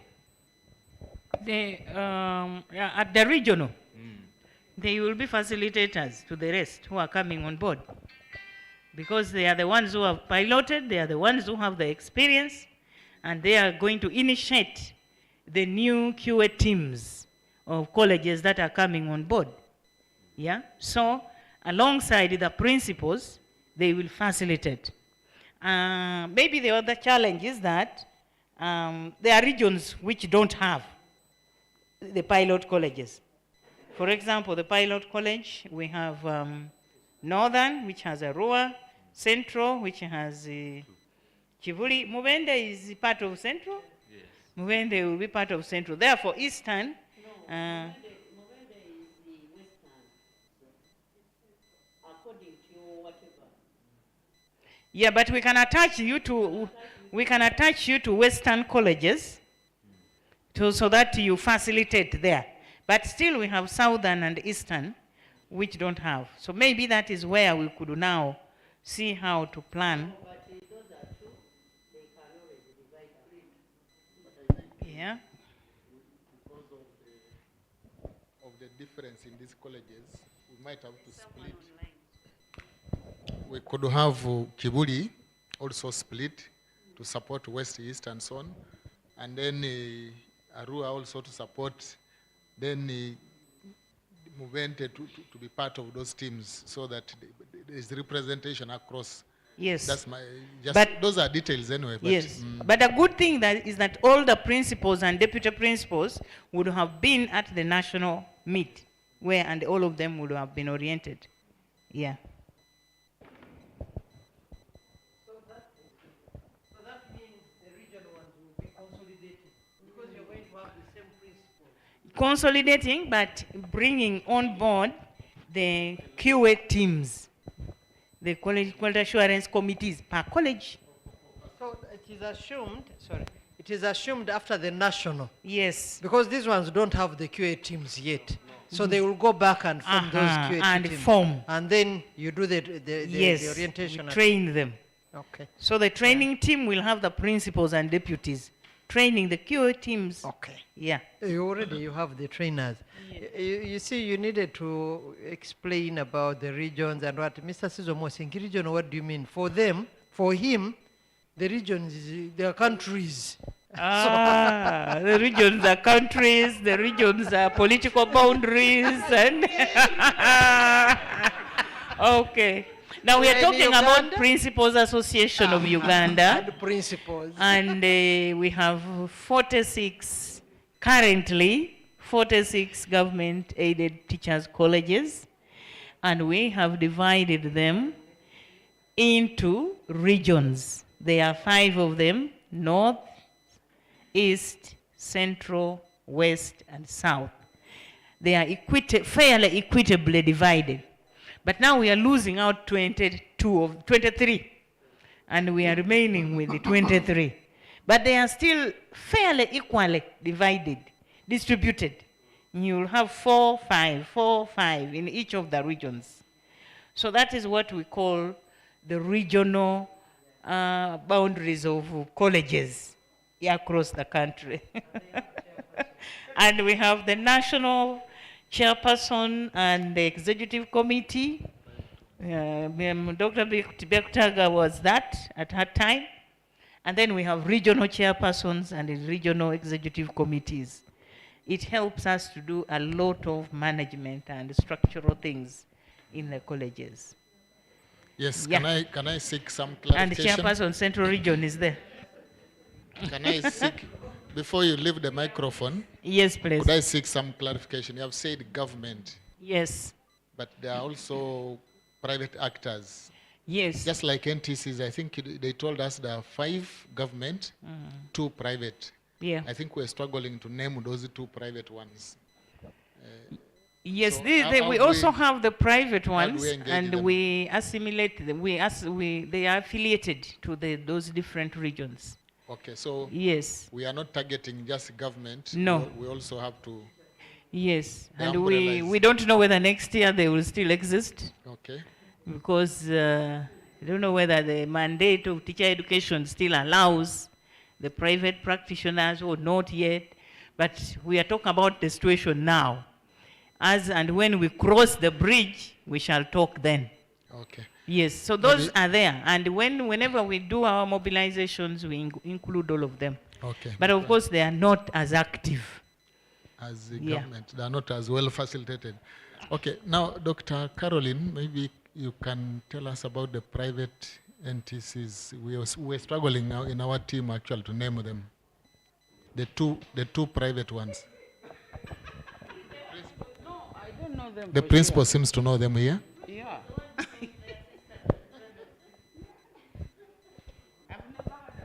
Yeah, Doctor, it is true. We have 2 other institutions that are offering teacher training at diploma level, the diploma education secondary, and diploma education primary. We have Kabalega College, Masindi. It is there, but it is not, it is private. I don't know whether UNITE will also take it up because this one is in preparation for the transition. Kabalega College in Masindi, the former Masindi NTC. Yes, and they sit Chambogo University examinations. Then we have Awist, Ankole, Western, something like that. It's also offering, but they are not so active. It is because they are Awist. I cannot actually. Yeah. Yes. It's because I waste. I can. AWIST. Yes.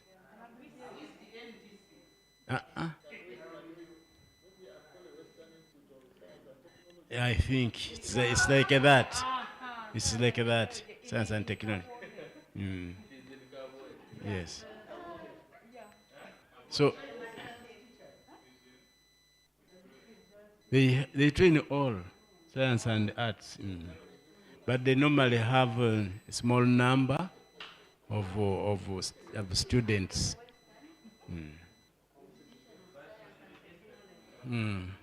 So that is it. Okay. Yeah. Thank you so much.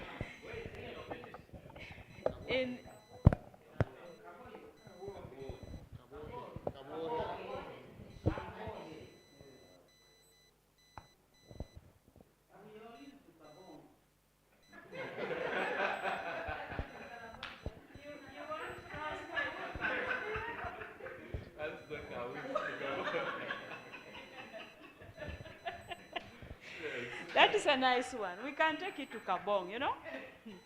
Or we start one there. Yes. So,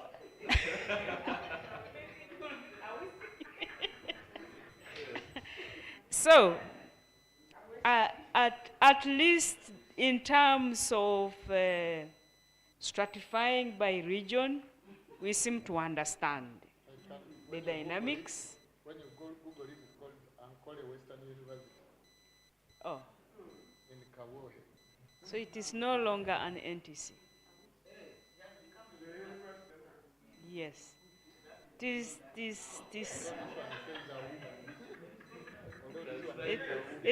No, they are ahead of you. They don't want to be left behind. So they can award degrees, you know? Not again diplomas. Yeah. Well,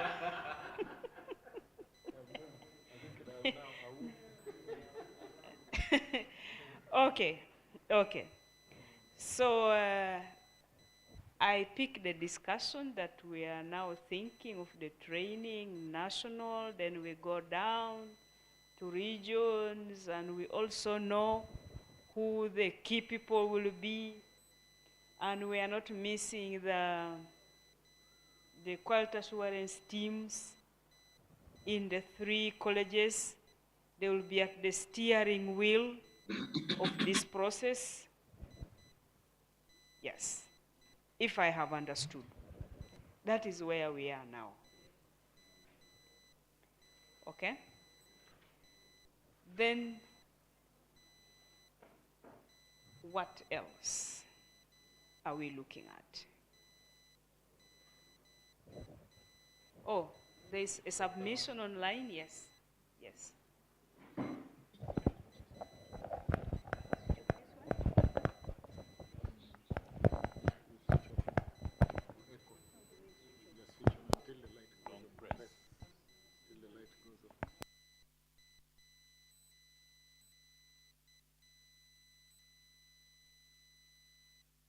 Dr. Wambi, can you hear us? I can hear you loud and Hello, clear. doctor. I can hear you loud and clear. Yes. We are waiting for your submission. I hope you have followed the discussion. I thank you so much. We are looking at rollout. And the roadmap reads as follows. The first thing will be the principals workshop. And the principals workshop will involve the deputy principals in service. And it will be for the 23 PTCs and 7 NTCs.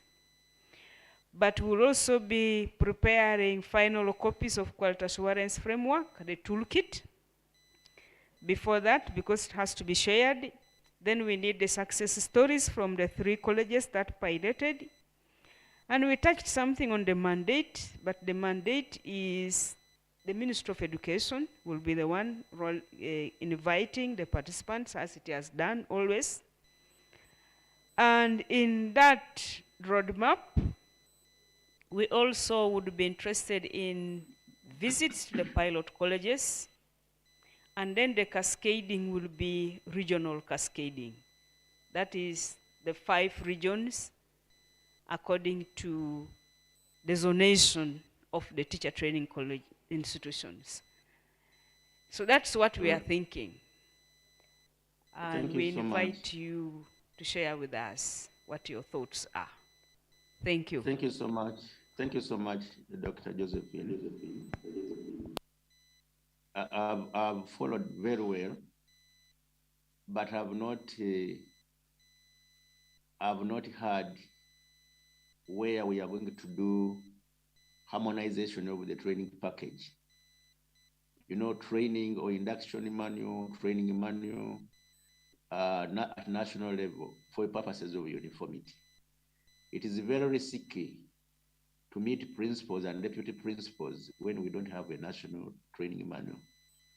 It is also very risky even at regional level for us to send people to go and induct the rest when we don't have something uniform.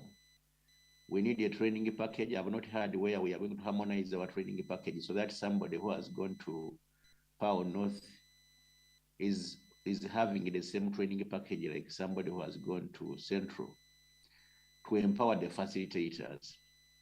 I don't know whether I missed on that one, but the best of my knowledge, the moment you talk of moving from this level to another level, we need to harmonize our training package.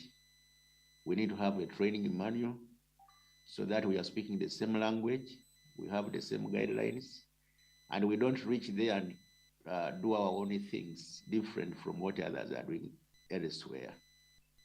So in the procedure, you'll forgive me, maybe I missed it, but I thought we needed to harmonize what we are going to pass to the rest of the colleagues in a package which is uniform. And you have had, we have seen this in many projects where we come together and come up and develop a training manual. It really helps a lot in guiding those who are going to facilitate. And it also has the procedure: after this, we shall go to this, after this, we shall give this. It really helps a lot. And it gives a lot of empowerment to those people who are going to train. I beg you to submit.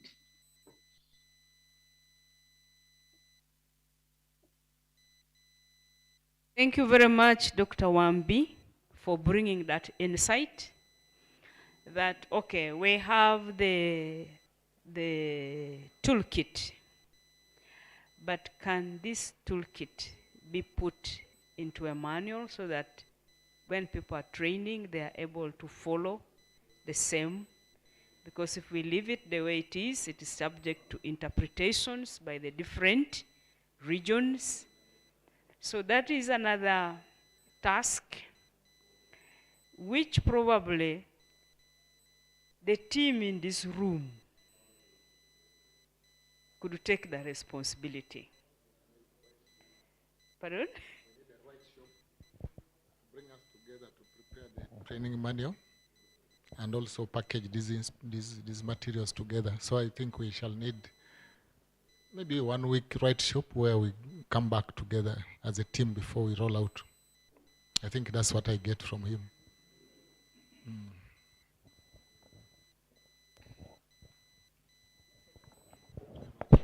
Now, it is okay. We need that. But also, I think in that same rating workshop, we shall concretize the ideas from we have not yet made the principles. So we shall come up with a clear roadmap of how we shall roll this out, maybe by ourselves. We can revisit it. The discussion shouldn't end today. In the right shop, we can revisit even these ideas as we write the materials to ensure everything speaks to what we are planning. Yes, Edward, I get the point. We can have the right shop before we meet the principals. We could also meet the principals and also be having the right shop. So probably the principals would become part of the writing team, so that in the different regions we have someone at the higher level who understands up to the tool. I don't know. Though my thinking is the right shop should develop a draft. The draft gets shared with the other principals for their input and buy-in. In that process, they will understand that draft. And so in that meeting, they will also own it and so be able to use it. So our rate shop should be able to develop a draft to be shared with the rest of the principals, and then its development is completed in the principals meet. Okay.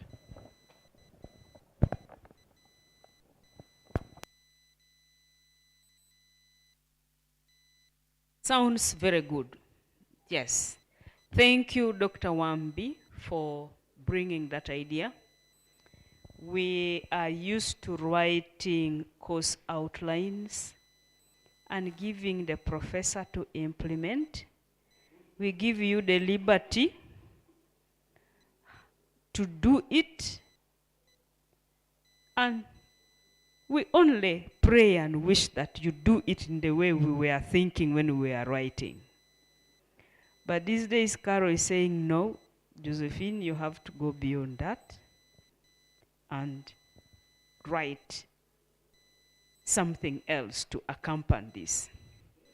So I'm in between. Sometimes I tell her yes, sometimes I say no. Because at that level, it is autonomous. Then there was a big debate. Somebody said, you are removing my autonomy, Josephine. What are you doing? Crushed it. Yeah.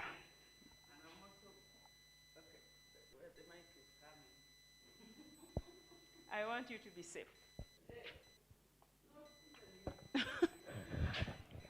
Now, Doctor, on that issue, where we are proposing, even in what I'm going to share, I'm going to talk about facilitator guides.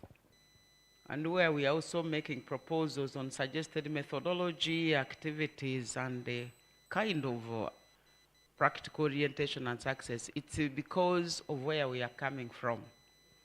That because we want to kind of tell ourselves, we want to do a bit of what we call harmonization, but also to do something to do with uniformity, that the teacher made in a Kabale has a similarity with the teacher made in a Moni and Winyama. We want to tell ourselves that there are issues that have happened in our training, and probably we can't blame ourselves for what we are doing. So for starters, that's how we are going to do it. But maybe later, it will be overcome because now everybody will be speaking the language of quality. But for now, we are treading on a very unsafe ground where we have 60 marks for coursework. A lot of guidance is needed. And that's why we need a facilitator guide, not to take chances that we think that everybody interpreted the curriculum the way we thought. So you give a step-by-step teaching guide for that one who is not confident, but the one who is also has leeway. No one's autonomy can be taken because autonomy is one of the core values for Unity. Knowledge autonomy, teach autonomy, but at one time they always tell us that there is no monopoly in knowledge. So knowledge someone can add to it, someone can challenge it, but we'll start like that, and anyone who wants to enrich can always enrich. But at least we have what we call the framework for operating. Thank you. Thank you very much, Carol. Yes, I agree with you. You have moved us a long way in beginning to think like that. And now when Dr. Wambi says, wait, by the way, why don't we first harmonize and have a common training tool? He's really he's speaking to the Unity language. I don't know, maybe Unity has bribed him. Very good. Yes. I was also thinking that maybe from here. Yes, Doctor. I was also thinking that maybe from here we need some kind of a work plan. When are we going to do what? And if we are going to develop the manual, when are we going to do it? And what are the tentative dates maybe for this training and so on, so that we have some kind of a work plan in place, a draft work plan, which is subject to change, obviously, but something in place to guide our planning. Thank you very much. Now, that's from the administrative point of view. They just don't do things far. You have to have a work plan. Should we quickly brainstorm on the work plan, or you give us the leeway to say, this is when we are going to do a BCD? Pooh, we send to you. But that won't give you, we don't know your schedules, how they are going to be. And we are looking at next year, which is actually, Doctor, thank you very much for bringing that out. Yes. Can we take a few minutes and brainstorm when we want to do what? When are we going to do this writing shop, a shop for writing? Or you want to leave the 4 or 5 of us to draft that and share for your input, but usually when I send things for input, they don't come back. Yes, my thinking is what we need to do on this is we need to share the output of these discussions with the UNESCO country office. Then they will give us likely tentative dates, but we should also go with an idea. And then, basing on that, in my opinion, we would draft and then share with all of us, and we give input. Because my worry is, even if we say now that it is February, if UNESCO says the funds are April, then we'll have this tentative. Okay, fine. Okay. It is, yes, the thinking is really important, because even if we went to UNESCO, Charles is going to ask us, give us a timeline. Because they will also again be relying on us to give them when we are available. So we can do it, or we can first listen to Carol, and if we have some 10 minutes, then we can quickly throw midweek of such and such a month. Yeah, something like that. Let's first listen to Carol, but Carol is still thinking. She will talk as she thinks.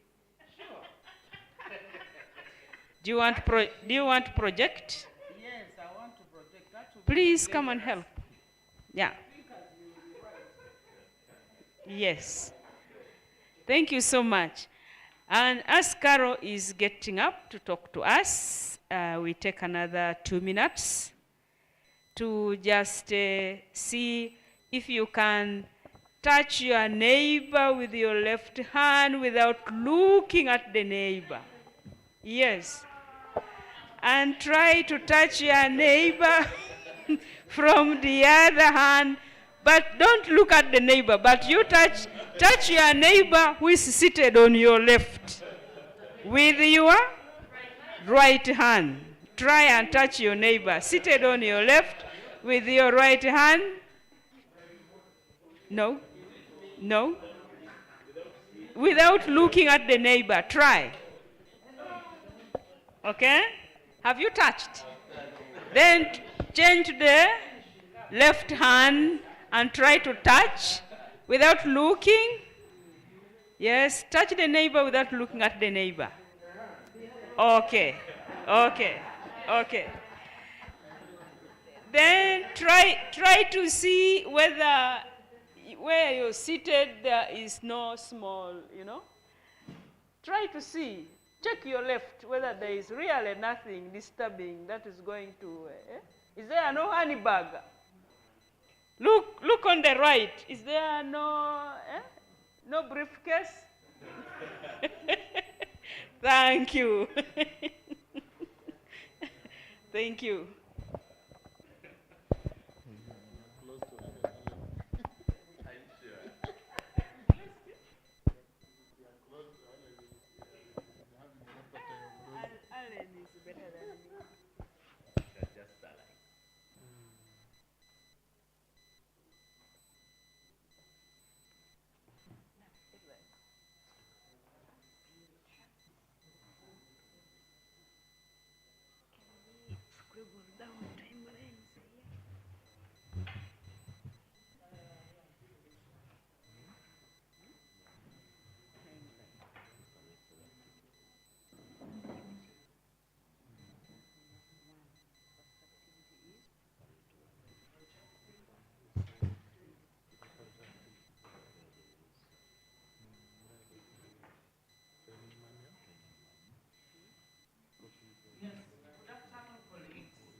Education at a certain level, which is pleasant. I have, first of all, to apologize that people have given me the title of doctor, professor.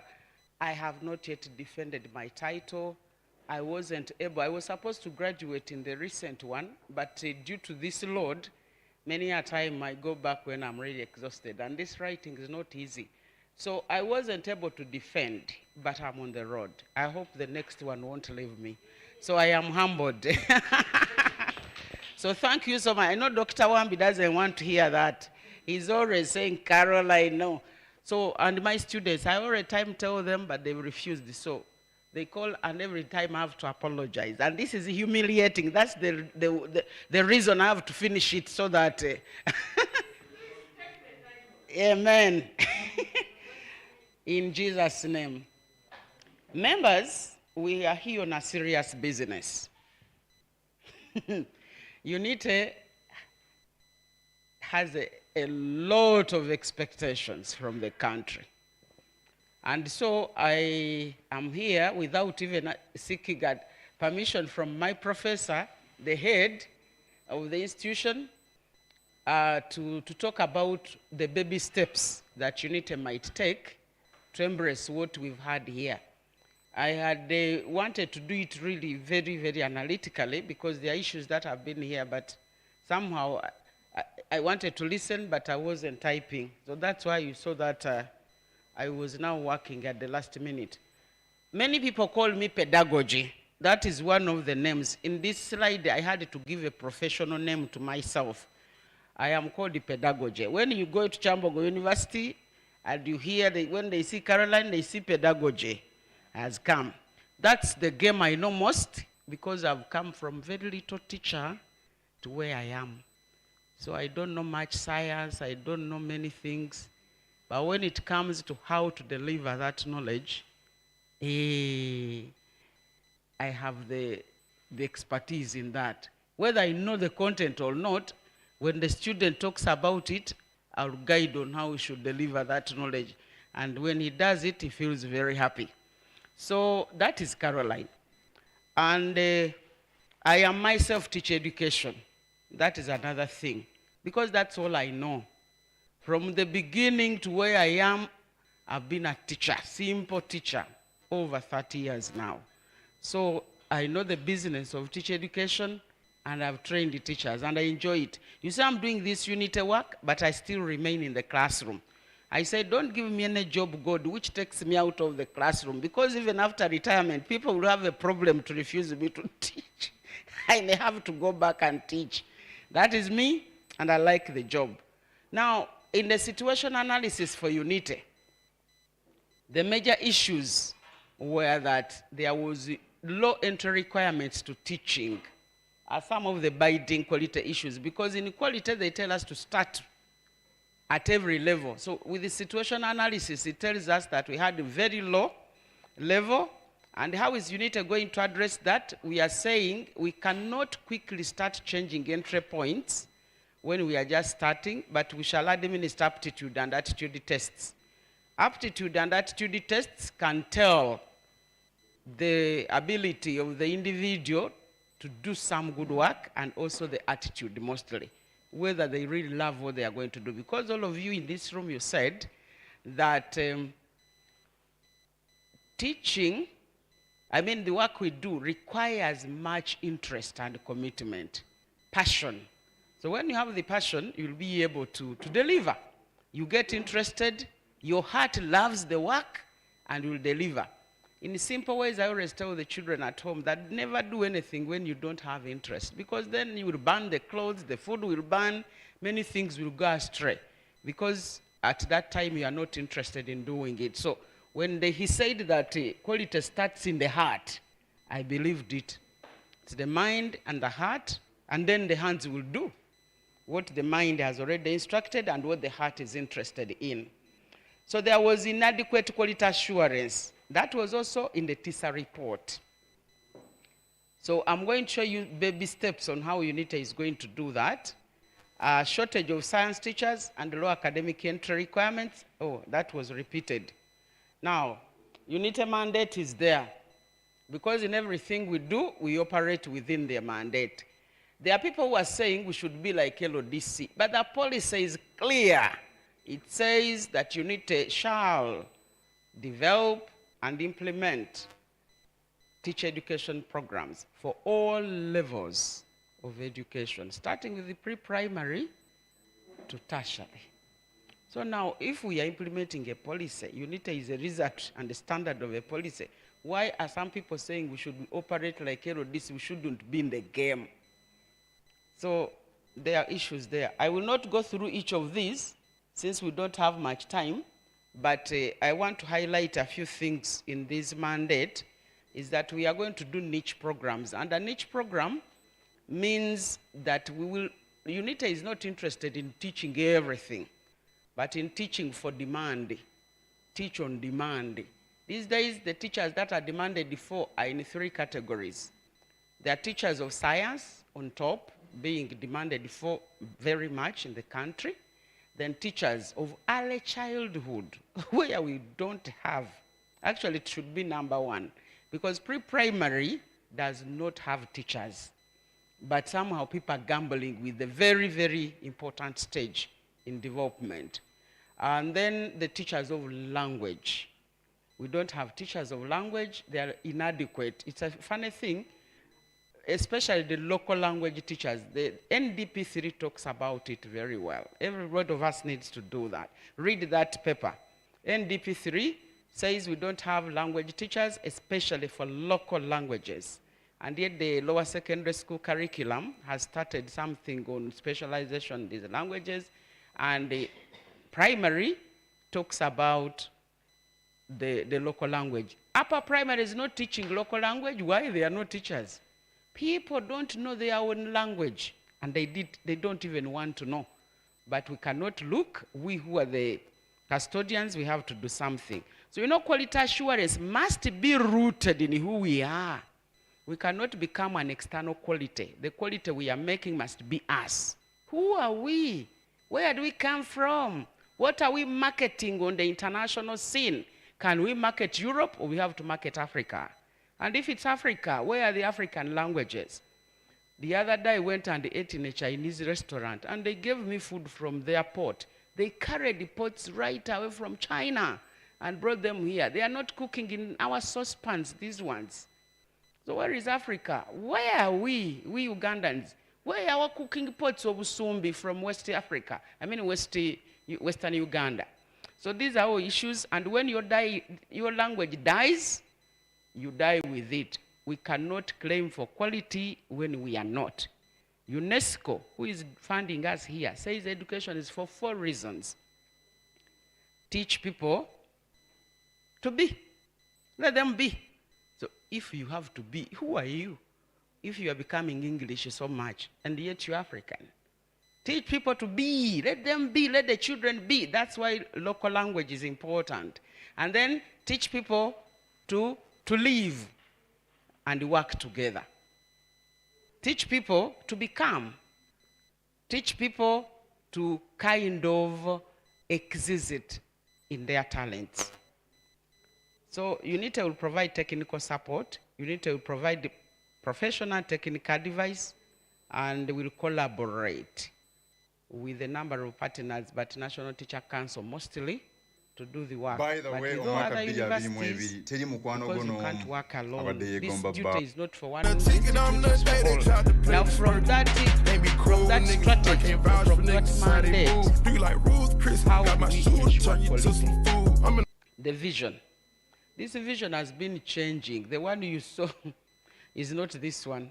It's because we are not working alone. People looked at our vision and said, no, that vision is not yours. It has everything in there, but they say your role must stem in your mandate. So that's our vision, and the UNITA would like just to be a center of excellency. It's not going to supervise other universities, but just become a center of what? Excellency in teacher education, to model out best practices. And that will be in pre-service, in-service teacher education, and it will be to produce competent and competitive teacher. This should be teacher, sorry. I failed on quality there. Teacher for social transformation. It was at first national development, but people told us education is a social service, and therefore it must do social transformation. Then we went to provide quality teacher education. Now, the pillars are those ones, that is teaching and learning, education, research, innovation, community, continuous professional development, and institutional leadership. Those are the things UNITA will focus on. Values will tell us about quality. Emphasis will be put on professionalism, integrity, innovativeness, accountability, because accountability is quality really. Account for the time, account for the money, account for your employment. What have you done? What have you added to this institution? Those questions come to us sometimes. One time I was before a panel because they told me, it was a panel which was validating us, and then the men looked at me so intensely on what I was saying I'd done. They said, Caroline, for sure you've done a lot of things, but you have disadvantaged yourself.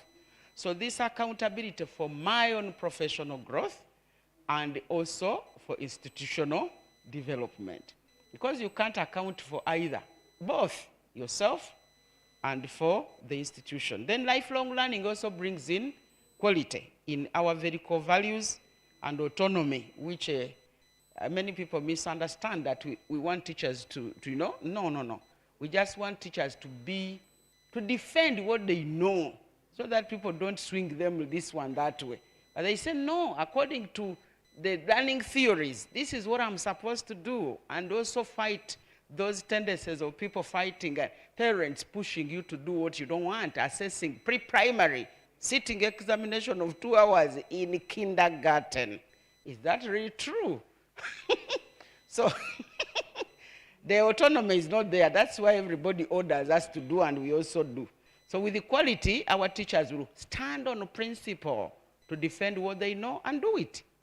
Because if they don't have any principles, then they will be swayed by the wind. Now our proposed culture of quality. This is where I'm directly, the other first things I was telling you, what is that unit has to operate in order to address quality, according to the philosophy of unity, which I've already shared with you. Now, in the organogram that my colleagues are developing on the other side in RIDA, the position for quality assurance, I think, had been left at the center, at the headquarters. But as we speak now, there is an officer at what it may be at a lower grade or level, lower qualification, lower level, but each institution will have an officer for quality assurance. And in a way, each department, as I will show you in the culture we want to build, will have some team to work on this. Quality assurance policy is already developed. Now, what we are going to check on it is for whether internal controls are well. That is something I pick from here. Do we have anything on internal quality assurance that is tight enough? But the policy is already in place. It has been discussed at several levels, but it is not yet approved. So it can still be reviewed to check whether internal quality assurance modalities are sufficient. Then we think we shall have internal quality assurance committee, maybe at departmental level. Somebody, the head of department, definitely. These are their roles, but maybe in terms of reference can be clearly spelled out what they are supposed to do, and every supervisor should be checking on that. Or maybe have another response, given it to another person, because heads also have a lot of work. They can assign another person and say, check on our departmental quality controls, whether we are performing or not performing. If we don't structure it because in a university where UNITA is equating, quality assurance, I mean the department is the smallest unit, but which transacts academic business with a budget. So it's a very important level for us to tailor quality assurance at that level, and we shall take this information as UNITA is being formed, that they check this and tailor it in the department instead of waiting for it and it has no home. Program development, well, for people who have worked with us, the character of UNITA programs is that they are quite engaging, they require documentation and sharing. So we are going to encourage online sharing, but also physical sharing of information, where, you know, when you are going to present on an online forum, you check your work. That one already is an internal control to tell you you have to put your work online. It tells you need to write something more beautiful, something people will read. So we want the students to share work, and even the lecturers to do research and share it. Facilitator guides, This one, Professor Doctor has already talked about it, SIET, that we are going to do facilitator guides. These are deliberately intended for proper pedagogy and delivery. And that is quality in terms of teaching. Not to take chances that when we recruit people, everybody knows what to do. When we teach the same program, several of us, the students will always say, the other one taught this course much better. So it means that if we put our brains together, we can always get a better soup, or what we call the cuisine.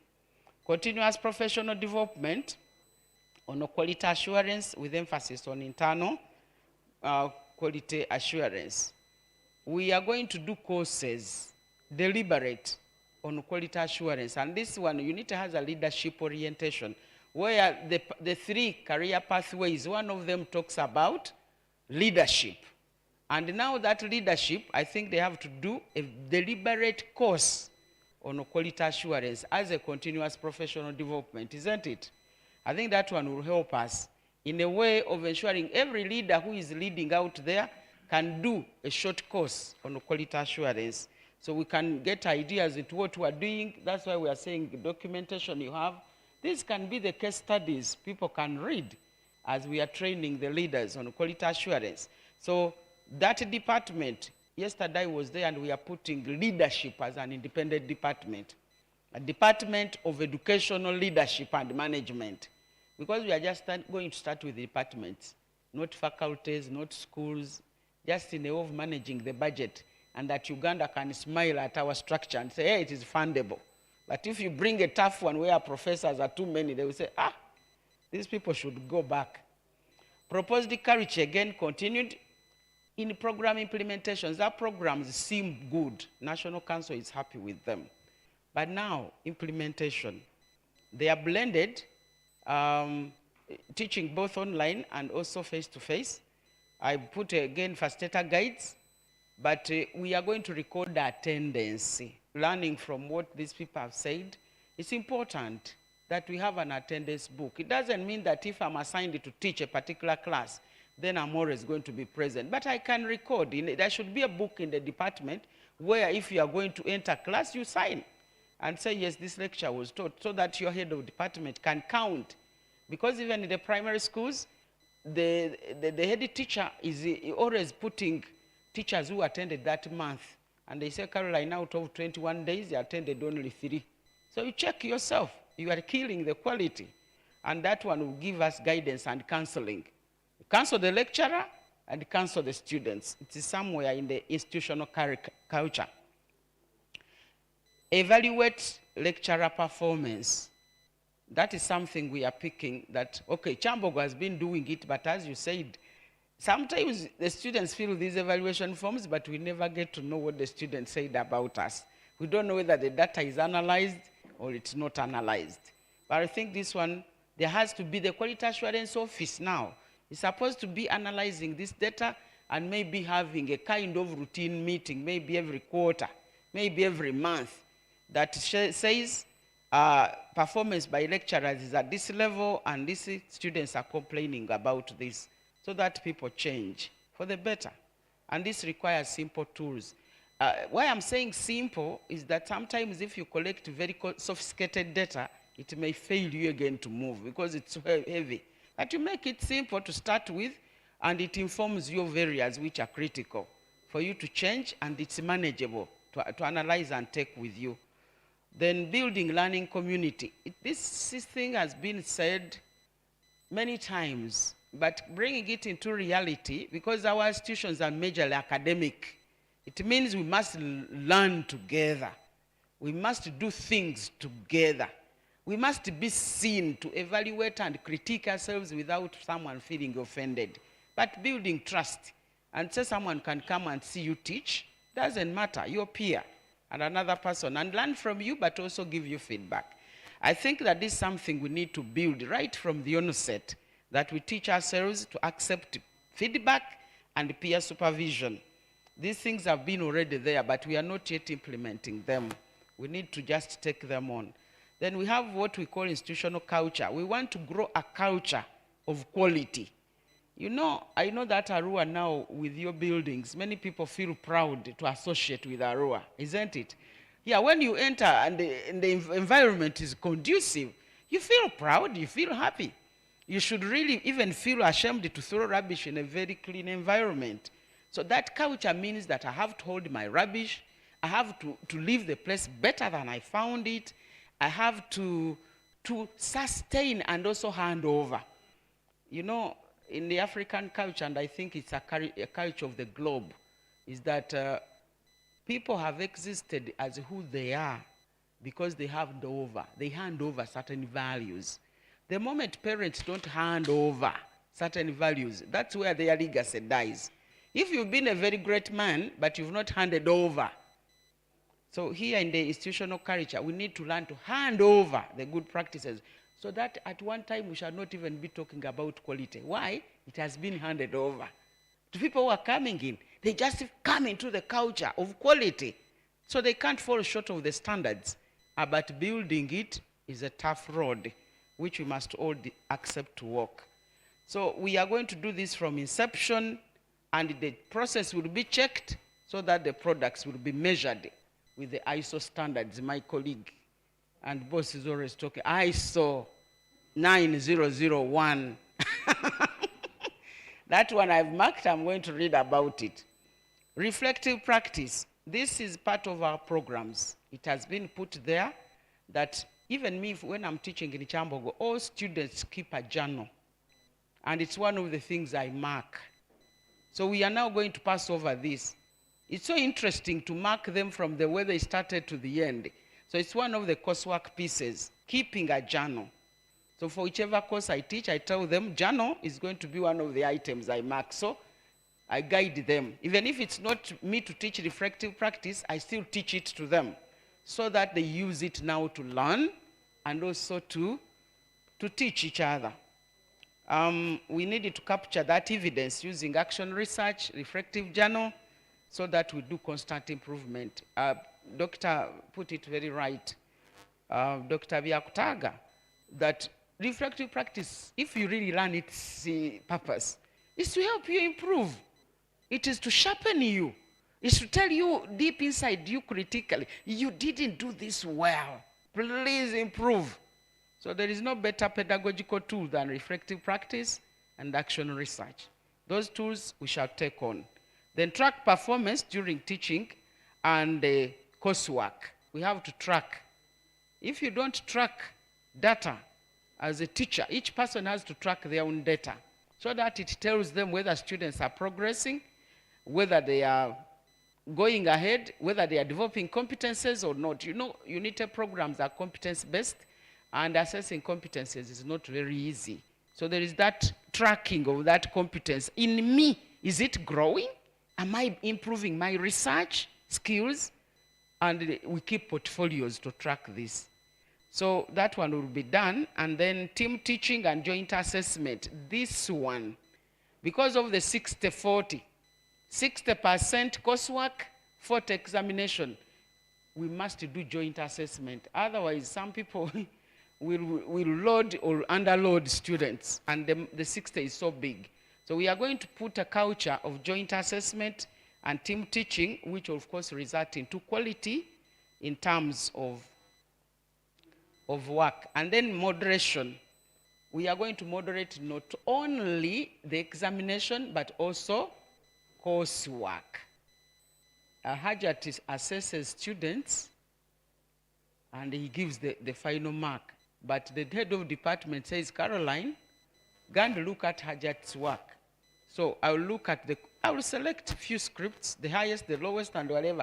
And then you see, were these students, did they score genuinely? Or there was something? So that I'll sit with my colleague Hajat and say, before we take these results, I've observed this. Can we regulate the scores? Or can we really improve this person? I think this person also performed well. So in a way, to try and reduce the authority one person has over the student's life. Induction of lecturers. This is something UNITE is proposing, that at the inception of every year, there is where students are must do orientation. But I don't know whether what is happening in Makerere. In Chambogo, it's not doing very well. You see the program is laid for a whole week, but students are not there. I don't know whether you've observed that. Very, very few students. Compared to those admitted, you see very few students, hardly 200 who are attending this orientation. The rest are not there. This orientation, I put the word focusing in a red. Why? The students fail the program because nobody focused them on how it is going to move. But for quality, I think we need to tell ourselves, how are we going to start?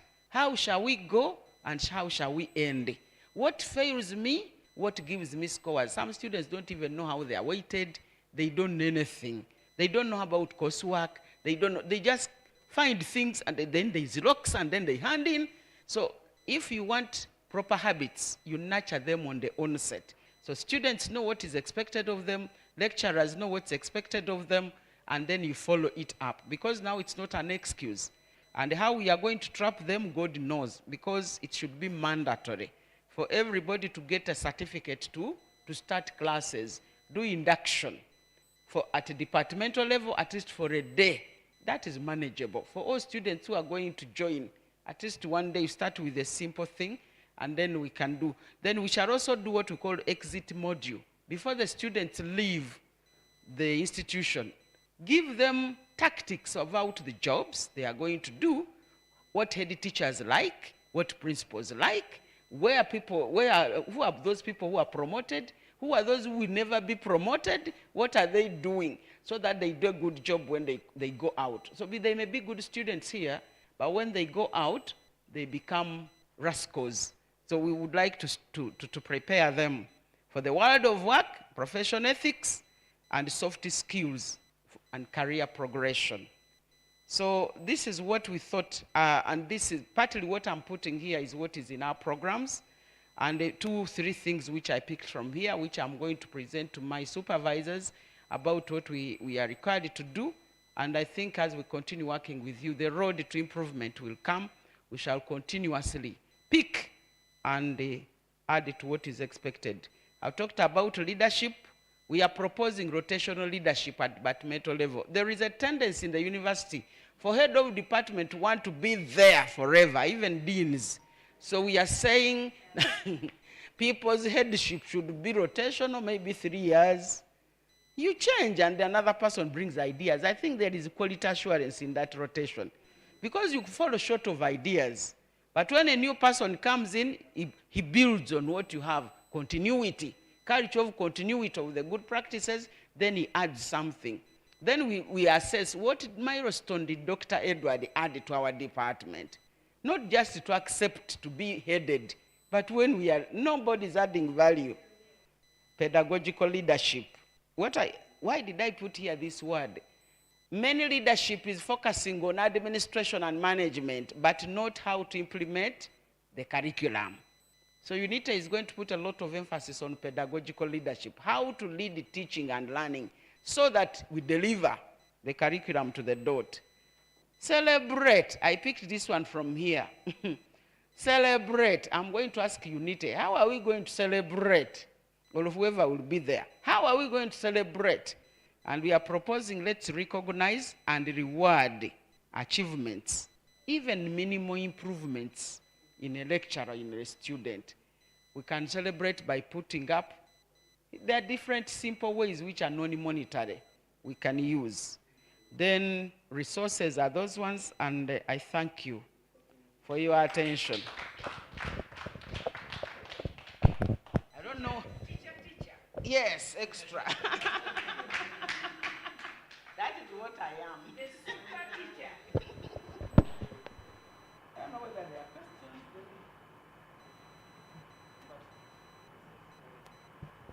You will, my friend, the chief of the microphone sanitizer.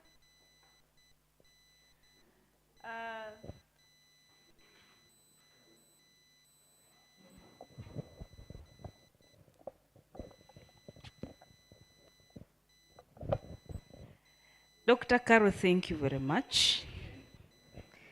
Please don't apologize to us. just take the title. I think on Monday I was called a professor. And I made sure I didn't apologize.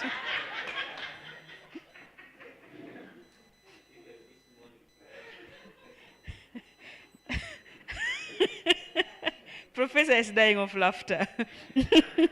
You just don't apologize. It is now your task to fulfill it. Thank you so much for sharing with us. She has given us some ideas as to what unity, the baby, is putting into consideration as regards quality assurance.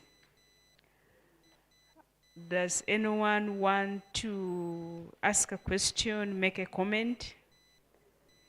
Yes, please. Behind you.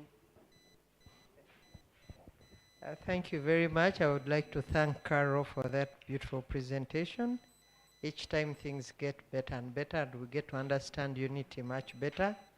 And now with the quality assurance setting in, yeah, things are still improving and getting better. We have a better perception of unity. Although we still have many more questions. You talked about now the National Teacher Council. I'm sure in the people's mind somewhere now, how do the two relate? You talked about National Teacher Council there. How does it come in? How far have you gone maybe with having it established and so on? The National Teacher Council, it appeared in your presentation. Then somewhere on the proposed culture of quality, you also talked about the organogram being displayed at headquarters and PTCs. What about NTCs? Are we still maintaining PTCs or TTIs? Which one is which?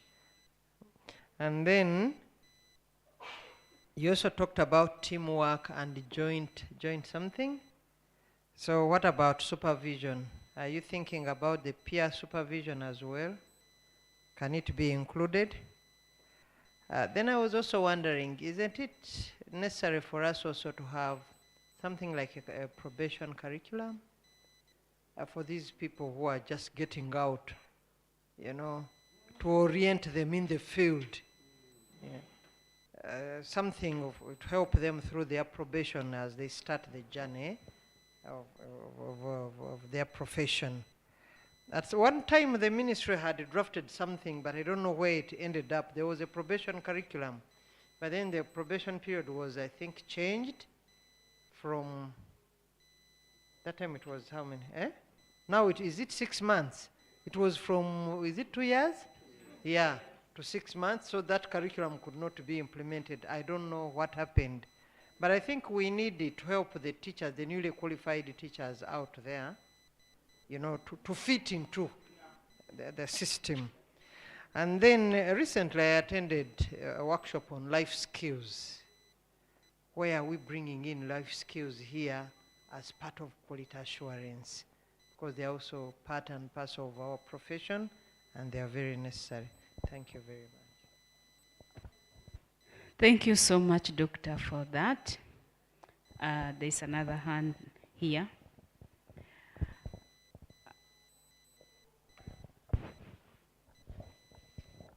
Yeah, thank you. Let me start from the point of handing over culture to the next. That's the point I have admired so much, because that is where quality is entrenched. I think that is the realization that teacher quality had dropped tremendously. That is why unity is coming up to address. Because formerly people used to think the quality of the teachers were up. Recently I was having a conversation with some people, and then they said, you know, in that school, if you did not study from there, you cannot go and teach there. They only pick their products only. And those schools, there are 2 in Jinja. So that means if we are to maintain the quality, we have to hand over the culture we have. Now, I have 3 questions. One, on the quality assurance framework, which you said, it is just remaining with the approval.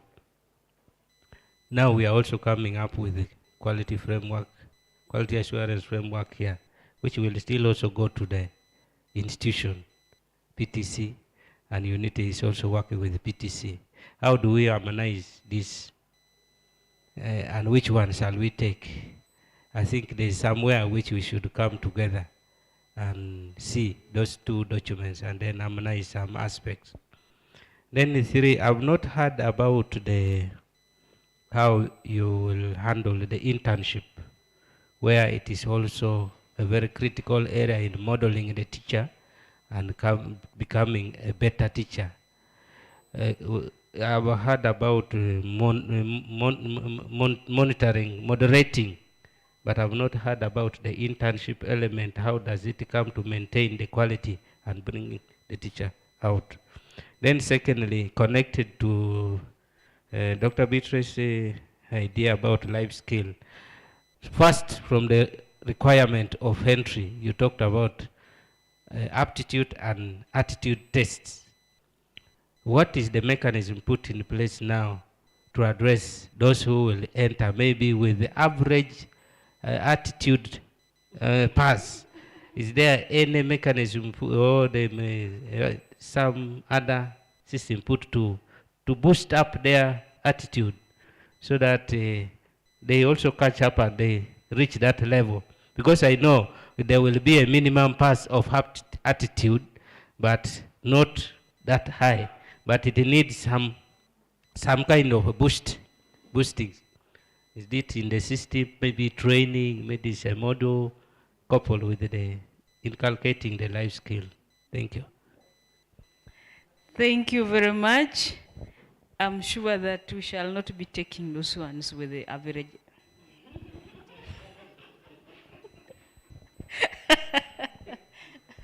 Just joking.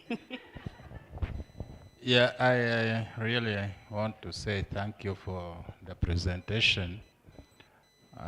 All has gone well, but I would like to appreciate the key areas where she talked about, Doctor talked about the exit modules. For the 2 days, we have really talked about attitudes. And many times, when we give opportunities to teachers to go and upgrade, we always leave them to come out the way they have gone. At the end of the trainings, we don't prepare them. There is a really need to have that re-entry kind of programs that we should be giving to teachers during their end of training, upgrading courses.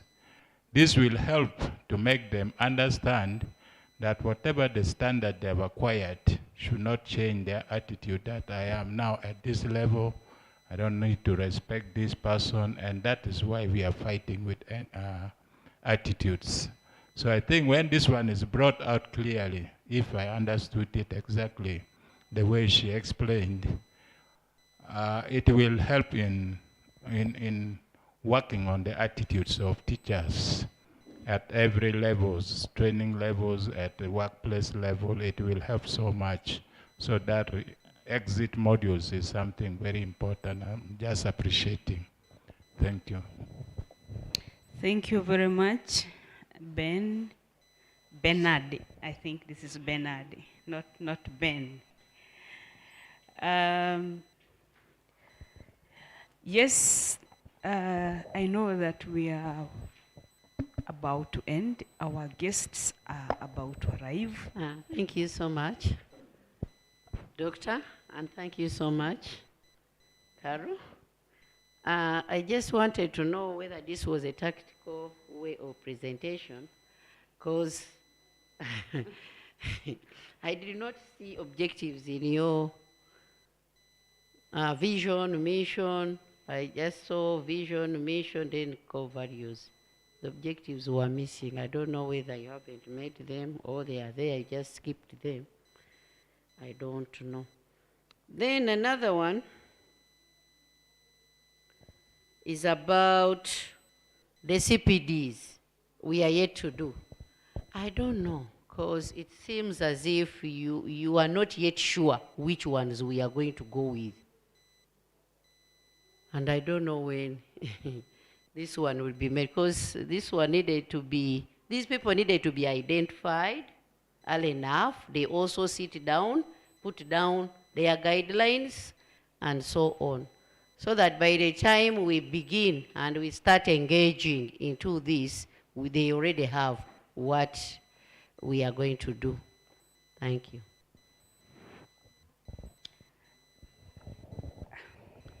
Thank you very much, Madam Carlo, for that wonderful presentation.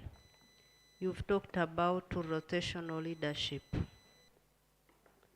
You know, I don't know whether it is only in Uganda, but people don't like leaving their seats.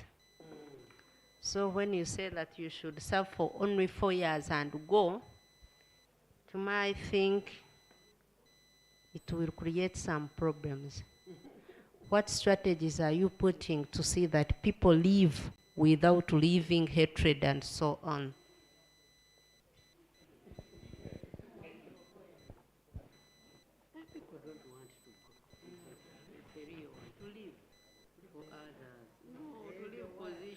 They don't want to leave their positions.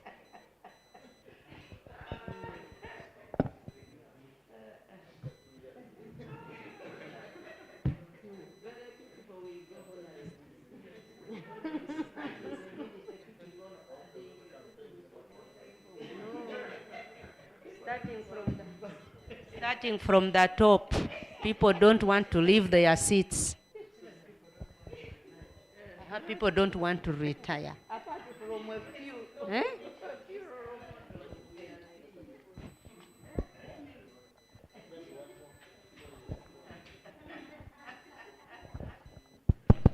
Thank you very much, Doctor. I think the presentation is really a pedagogic one. I liked the slides and so on, except my only interest is that those faces should become black so that they're really indigenous. There's the issue of, I think we're happy to see that you have already a quality assurance policy. It must be very detailed. Now we have these quality assurance guidelines and framework. I think my friend Okulu has already hinted this. Is it possible to access them, or how can we, for example, get in touch with the policy so that when we are writing the manual, maybe that's an opportunity we can borrow things here and there so that we have something in common to inform the rollout, because I think that's a work done. And sometimes as institutions, we don't blame ourselves. You do something when a colleague is also doing. Before you know, you have duplicated work in some way. So I think this is a very good opportunity, because this is the core team. We need to get access or see that policy and also see these guidelines and see how we can maybe put them together when we're writing the training manual for rollout.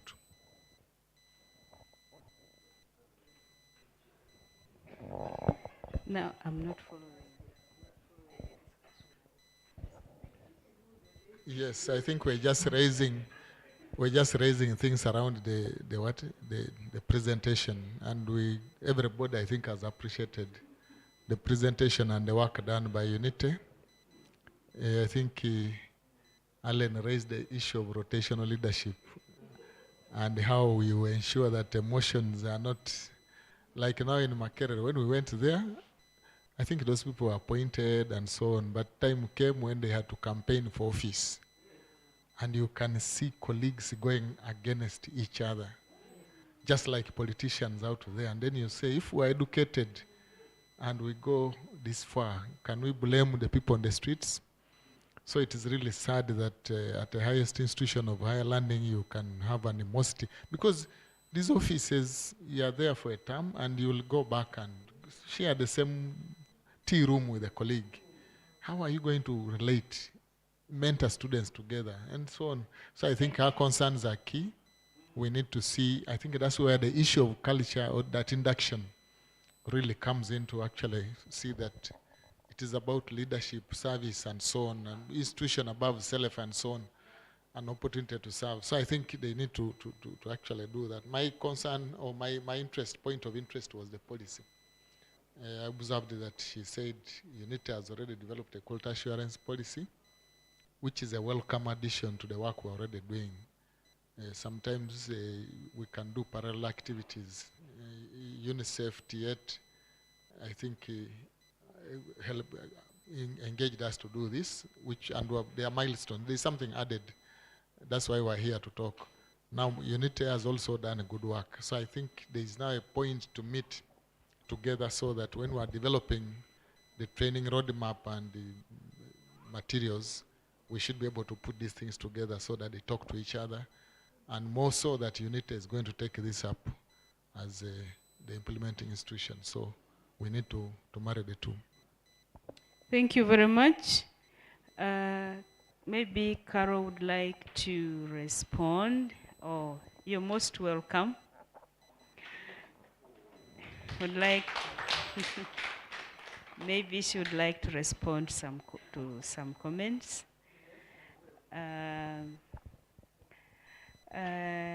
Madam Commissioner, you have come at a point when we are discussing the role of UNITE in the rollout of internal quality assurance, and Carol had a presentation showing us what UNITE has in pipeline as regards quality assurance, and people have been raising questions about her presentation.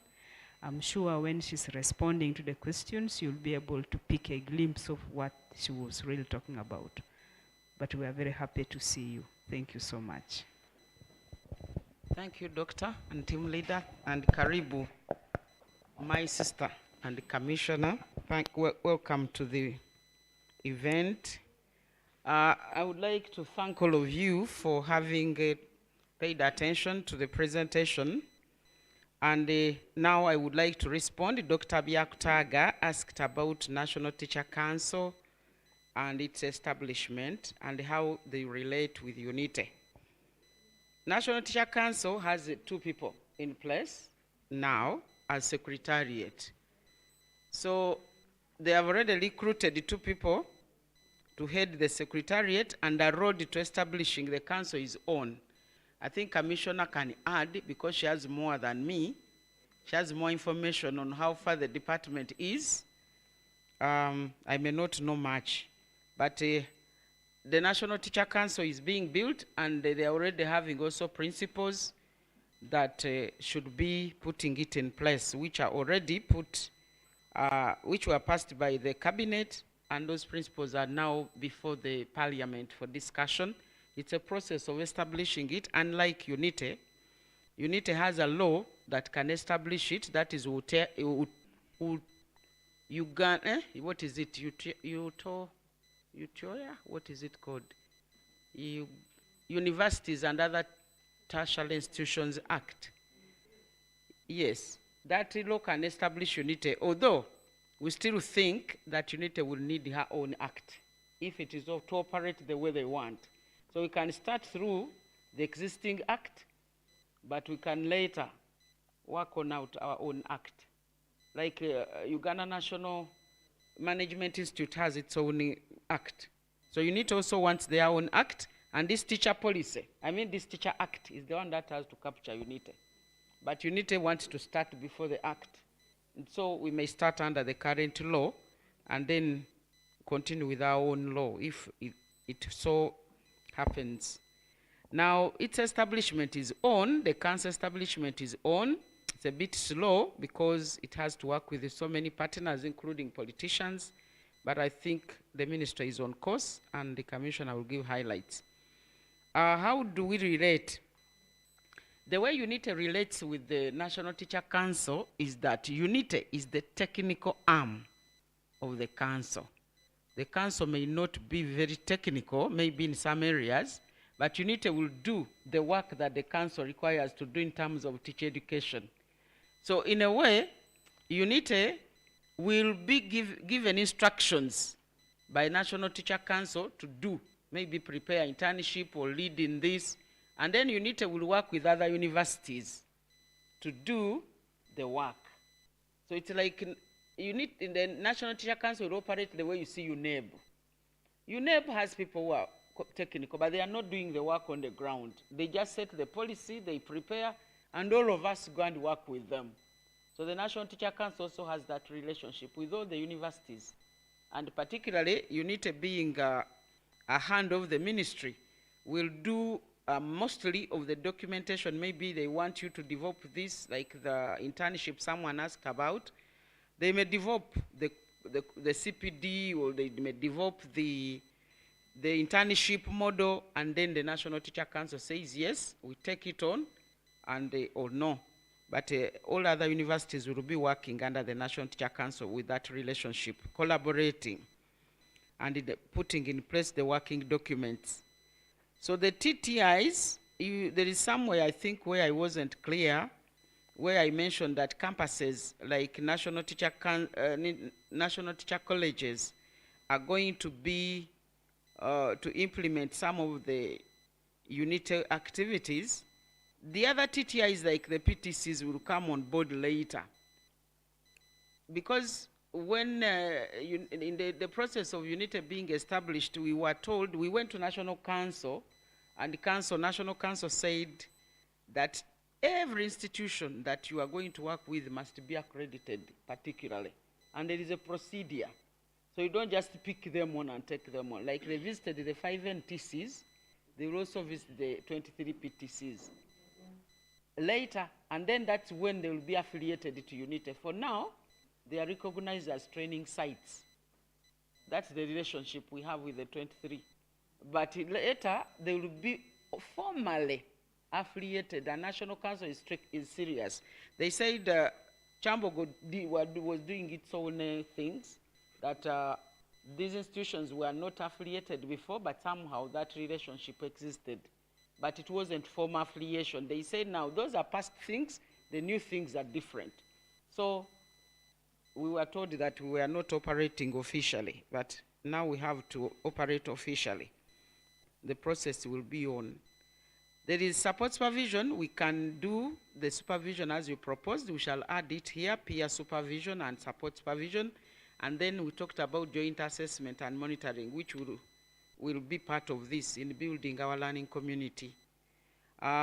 Teachers are not learning friends, they are learning friends. You talked about probation curriculum. I had forgotten about this, but it's an idea we can pick and take on. And I think also Commissioner here knows about the probation curriculum. It was developed at the ministry. It's something I'm going to ask that we take on, and I'll look for it. Thank you so much for this input. So that instead of doing maybe the exit modules are developed from this probation curriculum, which was already developed, then fit into the system. I think the probation curriculum will take on the internship first year, and then the rest of the things can be, the second year can take on something else. But it's important that we see what it is suggesting.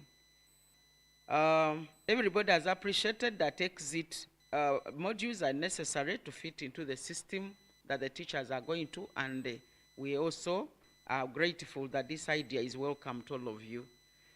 Life skills.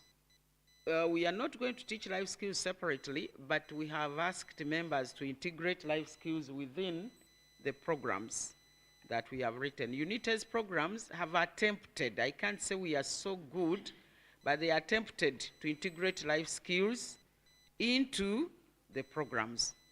So that is what was done, or that was the expectation. It may not have been done well, but it's the intention that life skills will be handled. But in a way forward, UNITE plans to have a CPD on life skills, integration into teaching. And we also we have an associate. We've not yet gone very far, but we met them. They are called a certain name. You know, there are many partners coming on board, but we have a partner. Those people who presented during Fairway from the Kayunga Mukono somewhere. Who are they called? There's Kimanyange, but there is another lady, small lady, who is doing life skills. Okay, we have forgotten them. Yes, African Soup and Kimanyangeo. We are in partnership with these ones, and they are going to give CPD to all intending lecturers for Unity on how to integrate life skills into teaching. Because life skills is an old story for Uganda, but they are not happening in the schools. It's because maybe people don't know how to do it. So we are planning a CPD, but also Unity will continuously deliver that CPD for other levels of education. I appreciate my colleague here, Mr. Okulo, for appreciating that we need to hand over the culture of quality. When you find quality, you should continue the quality without somebody teaching it to you. But once you happen to be in a quality institution, you just automatically adapt to the culture and you move with it. Maybe they are not finding quality.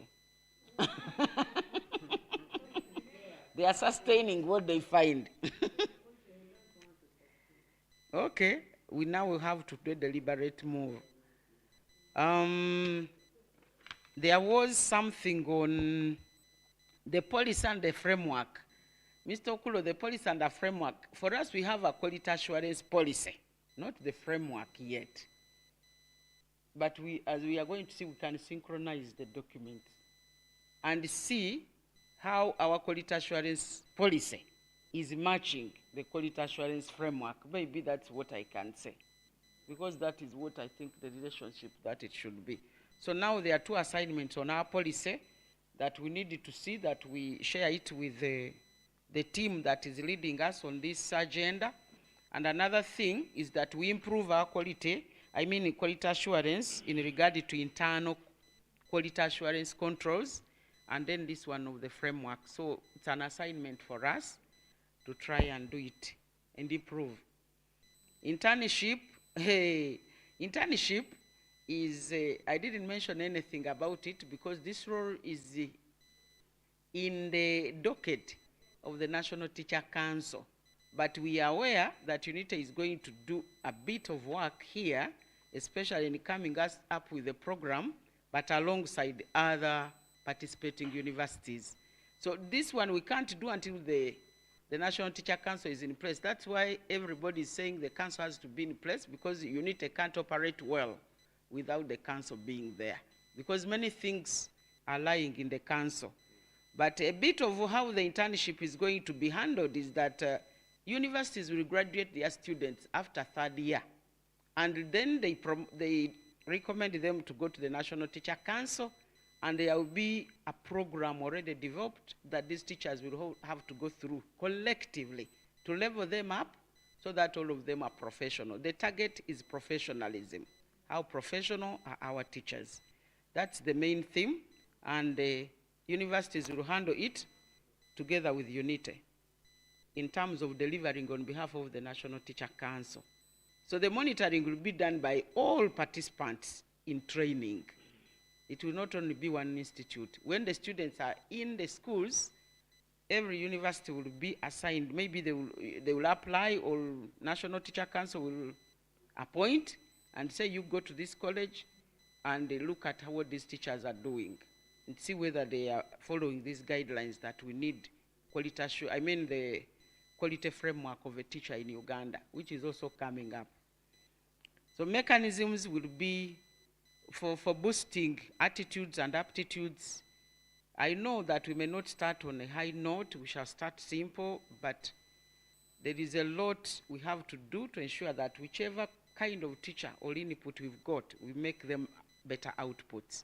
So there will be deliberate move into the training in turning up people's attitudes and aptitudes as a culture of UNITA within her programs and within the systems, that the teachers must learn to be different and to bear a kind of air and pride in teaching which they don't have now. So it will all be invested within the programs and all activities of the institution that will turn out this teacher the way I was. I am a proud teacher to be, because of the way I was trained. I didn't just learn it as a teacher, but it came from my initial training. So the exit mode, I think there was just emphasis, and now Hajat talked about CPDs and said which CPDs are there, how are we going to go about CPDs. He says it seems they are missing. No, the objectives are not missing. We have them, but I didn't put them in the slides. I didn't put them, but they are there. Yeah. We begin now internalizing Yes. where we are going and what is. Yes, I will include them, Hajat, before I share the slide. So we are going to include the objectives. Then for CPDs, Hajat and other members, the CPDs that they are not yet in place, for the truth, because this is also in the docket of the National Teacher Council.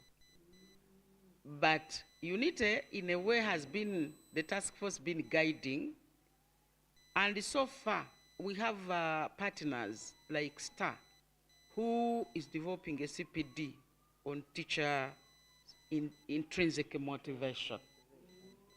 We are working with the partners in the way they have been trying to promote. So we've asked them, why don't you put up a CPD? Then we are asking, there is this Pastor Kim, we are asking him to do a CPD on mindset change, for example. Then we have IPA, they are doing something on learning through play. So we have guided them that turn what you've been doing into a CPD, so that when the National Teacher Council comes, they will guide more, but start the structure. We are giving them simple guidelines, but they can be guided further to improve them. So we have a list of about 7 CPDs that are being developed, and for UNITE, they are also developing a CPD on leadership, targeting local government leaders, DOs, DISs, and also a CPD on supervision and evaluation.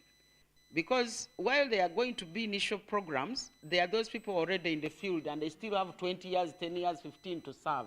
They need to be improved in the way of delivery. So those CPDs are being written, but they are yet to be approved by the National Teacher Council, who will register all CPDs, their providers, their duration, their costs, and advertise them. Then people will apply. There will be national CPDs, but there will also be institutional CPDs. So if Makerere wants to do an institutional CPD, they will do it. But if they want it to be national, they have to register it with the National Teacher Council. And then everybody who needs that packaging applies for it. Then the deputy principal, I think she deputy principal from Kabale, I don't know. Chibuli.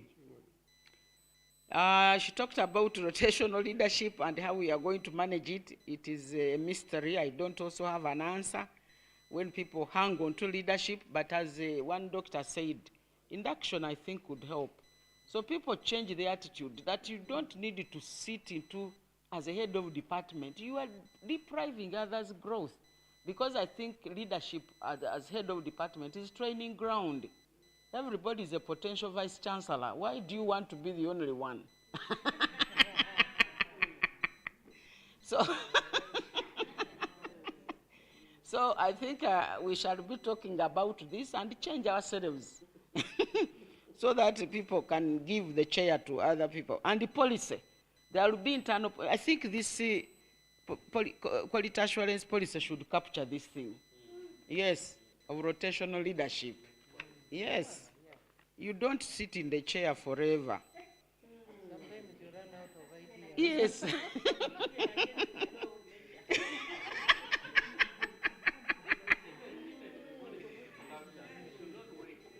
No. Yes. So it will.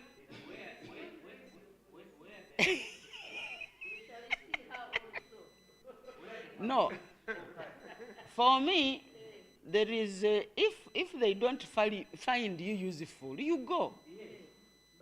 But in the university, people remain because of what the value addition they are putting. And that's the policy. They can even teach up to 70 years. So the policies governing universities are different from those governing public service. So when people are not leaving the university, know that they are adding value. Even when they are very old. Okay, so Dr. Kroll finally talked about the policy. I'm going to talk about I'm going to report this to the chair and say that this policy is required. I remember even UNESCO asked for some policies. For some reason, the chair told them, I remember, that they have to put it in writing and explain the purpose for which this document is being asked for, and then they will give. So I think that's it, and I'm going to talk to the chair. We shall be able to share our policy and also get your framework. I made input into the framework because I didn't come when you were discussing it. I don't know whether it is a document which is supposed to be made input into or it's a working document. But I took time to study it in the evening, and I had made some input into it, which I'll come and talk to Dr. Isayet maybe. Thank you. Thank you very much. Thank you, Caroline, for responding to the comments and then highlighting to us further what our concerns were. Madam Commissioner, as you were aware, the last part of our discussion was on the rollout, and we agreed on some few steps that I can quickly share to bring you in board. We think that the first thing that we are going to do is to have the principals workshop, where we are looking at getting those principals who were not among the pilot colleges on board to have their buy-in and create awareness. But it involves some steps, some preparatory activities will have to be done. For example, there is a concern that, okay, we have the tools, but we need training manuals so that when we are rolling out, the colleges that will be participating in the rollout will be speaking the same language, will be guided by the manuals. Then we have to have the final copies of the quality assurance toolkit, document the success stories, have some cross visits to the pilot colleges, and then we draw a rollout roadmap developed with the principals and a work plan together with the UNESCO, and the ministry is key there. Then cascade to the regions, because the teacher training institutions have been stratified according to regions. That might make it easier, just thinking around. And then we develop monitoring and evaluation and support supervision plans. And the mandate of this whole thing is actually with the ministry, and specifically the Teacher Education and Training Development Department. That is the kind of thinking that came out in this room in the afternoon, and that gives us just some steps that we think we could follow after this afternoon. And on that note, I take the opportunity to welcome you to give some remarks and then close the workshop. Thank you very much.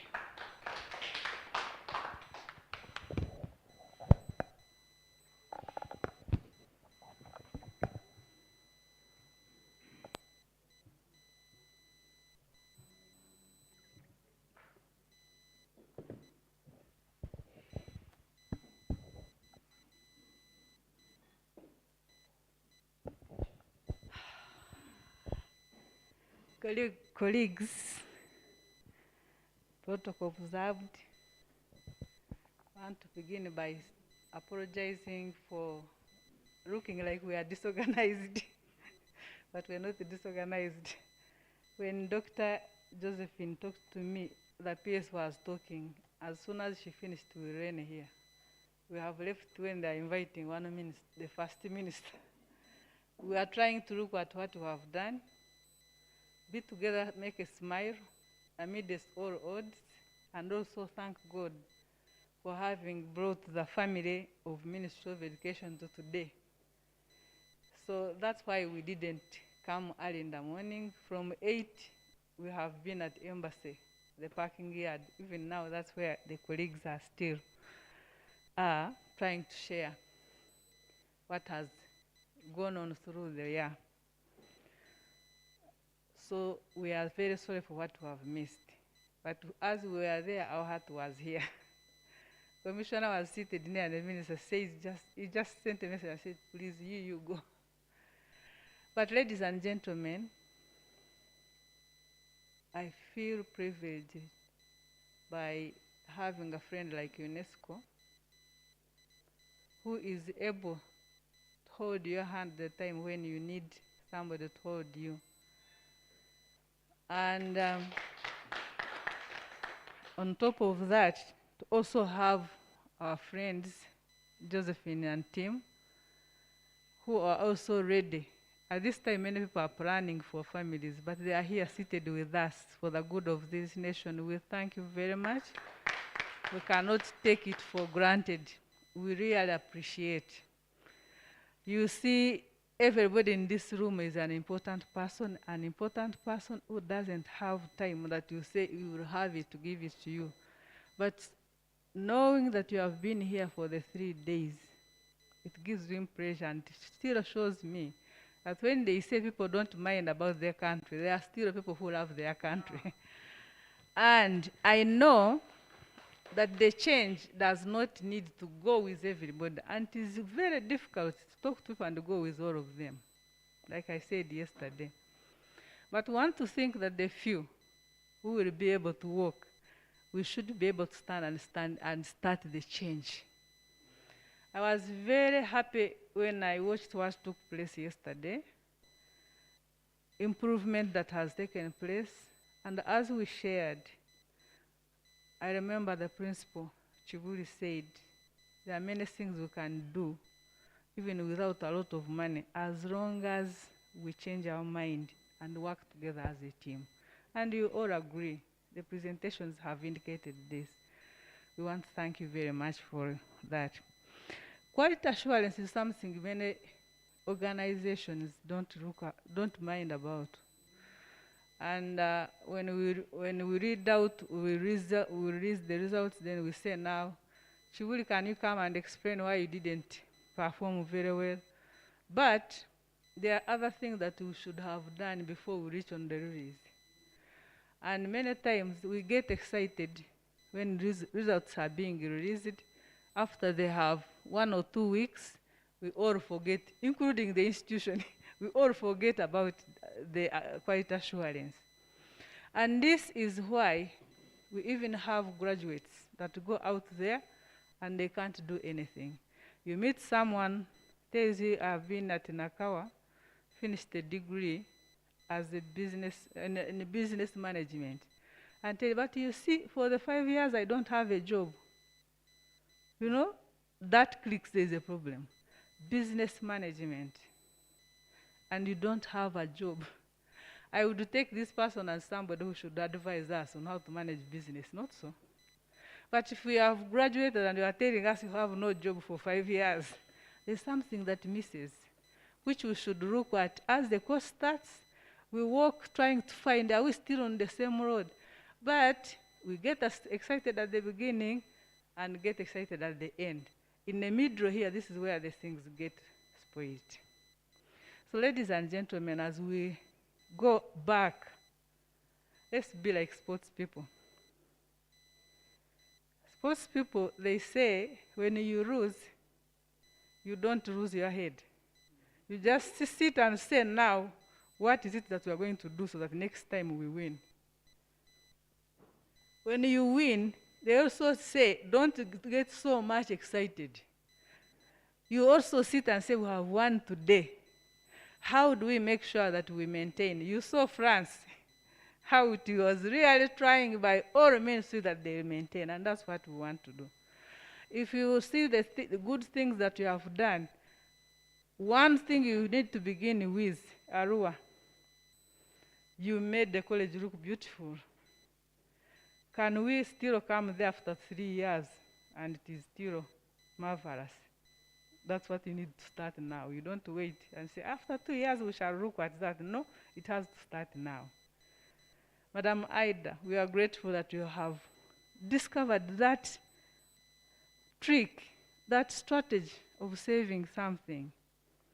Can we say now that we have saved on this, we have made this one better, what is it that we can add on? This country and this world of thinking that somebody who doesn't stay in your home will make your home better is going to continue being a dream. This man, Bujingo, usually says that it's bad to think I should pray for you, because me, I'm praying for a storied building, you want a plot. You see the mismatch. Eh? Whereas one is praying for a child, another one is praying for his child to get a child Monday, another child. So that's why it is very important that each individual takes the Rubimbi past. You call people to join you, but you don't sit and say, I'm waiting for ministry to come and support me, and I start. Let's start with what we have. Can we sweep? Yes, we can sweep because some students are able to bring the brooms. Can we plant the greens? Yes, we can. All our institutions have the soil, and we have the bags in our stores. Because we eat beans, we eat kahung, and all that have that resource that we can use. When you go to my brother and son, Muvende, you have bananas. Those stems, they have a lot of fruits they can produce, and they look like flowers. They make the place beautiful, and they are also nutritious. Can we go and do that? I want to think that UNESCO and Josephine team, they have given us the best gift for Christmas and New Year. And I want to pray that as we go out there, we don't eat much, drink much, and forget it. As we eat, we continue saying in the new year, how can we use this knowledge to make our place improve performance economically and beauty itself? As for unity, a plate is full. Everywhere I go, and the last time I was in Zimbabwe and I was talking to Professor Ezati, after presentation, I said, we need that for unity. Everywhere I would say, we need that for unity. I would say, this unity, if you are not careful, we may overfeed you. And we have issues with the stomach. So we need also to make sure that we do exercises, because if this one we need, I think this one would miss, this one we need, it might also be coming to be a problem. But we know that when we work together, we shall end up having a very good product. It's very difficult to move because, you know, everybody fears change. I've told people that in this room, we all need good money. If somebody came in and said, each one of you, I am taking you to where UN is, and you're going to, now, Allen, I'm taking you to America, you'll be getting your 30 million. She'll first say, now, shall I go with my husband? Now, children. When I come back, when I get the job, there are so many things that come. You don't get excited, and now I have a good job, it is well paying, I've been getting a peanut. No, change naturally causes fear in a human being. And if you don't control yourself, you have seen many people being knocked. You have had people who have died after happy birthdays. It's because of that excitement. We want to think that since we have gone through this training, we have gone through this sharing, let the excitement not kill us. Let's go out there, and in the new year, as Dr. Bechtaga said yesterday, let's have a number of items. Me, I don't mind even if you have planned 10 now. If you reached home and said, but we planned 10, but the way we are starting, it seems 10 are not going to be achievable. Look at your work plan and see what else you can leave in the meantime. Or you say, from 10, what are the first 5 items we are going to look at, which will not stress us and which will not need a lot of money, and which will be seen. You know, there's also doing things, and you feel them, but when people have to come, you have to first say, you know, we made this water. But if one has not asked you, it doesn't see it. Look at the things that will bring the college or the institution on map. Look at the things that will help your staff individually. And when we are talking, my friends, principals, let's assure these people that whatever we do, they also have a point of benefit as a human being. Even if it was talking, just now in our discussion there, they were saying, when they know you come from the ministry, we are in a mosque, you are in a church, they want to give you a kazindaro so that you talk. So, as you do things here, you can stand in a church and tell people, we need nutrition. And whether you are staying in a Muzigo, as long as you have where the door is and you can come out, you have where you can put an onion. And therefore, if you are somebody who has been working in the college, you have been speaking, you have been planning, then when you are out there, you have what to share with people in the village, with people where you pray from, and with your family. So we say in this festival period, as we try to meet our friends, go with something that you are going to share with them, so that we scale up the support from UNESCO, and we make them also happy when we come back next time when we are presenting. I would be happy to hear there is something in the community. I would be also happy to hear that as we present, because we are going to start the rollout, there are some things, ingredients we need to add in. Individual, what have you done, or what have you benefited as an individual? The institution that you represent, what have you done? What do they know about you? The community where the school lives. And these students, also, what is it that you have told them to go with? I don't remember which book, I know my sister here might remember it, where the child saved a sister because the science teacher had said, when a child is having diarrhea, it is very important that you keep giving him a lot of water, so that the water in the body doesn't run quickly. I don't know, that is P4, P3, around there. And the child says, Mommy, you give him water, and that saved. And they brought that to us as we were training EGRA. So we need also to encourage these students, right from our staff, you as heads of institutions, that let's go out there and implement what we have learned. People keep on saying, the principal is not supporting us. Is he supposed to also support you in your home? Let's make sure that we raise our mind and we make sure that whatever we do is wide, from yourself to the community. Commissioner has sent you greetings. He wishes you Merry Christmas. And he says that all of us, we should make sure that as we go out there, we continue praying for teacher education. We want to make sure that next year it slides. All these people who are there saying, you know, this can't work, this will not work, let the birth of Jesus remind them that we are doing all this for the good of this nation and we don't have anything bad behind it.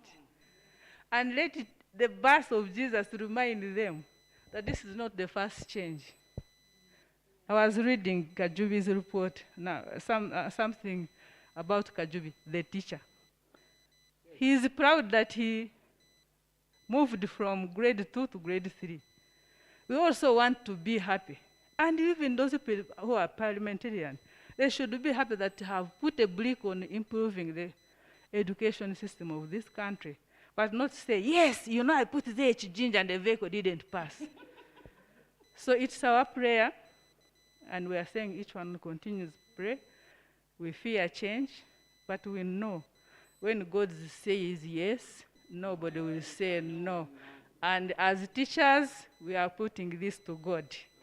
But we need your support. Thank you very much. Merry Christmas, Happy New Year, and let's continue being proud to be teachers.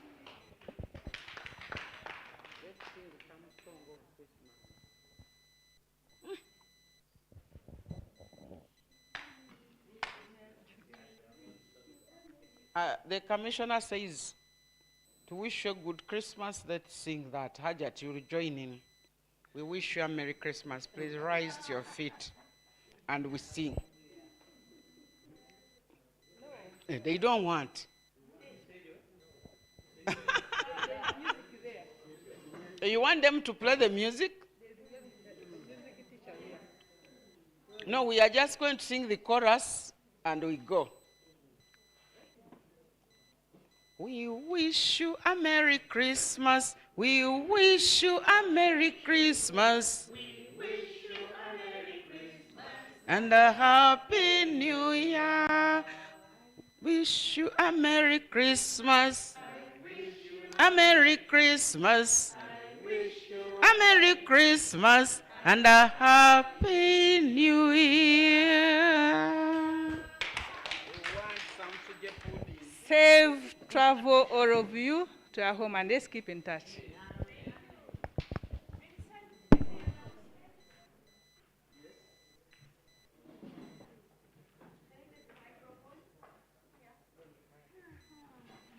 Recording stopped.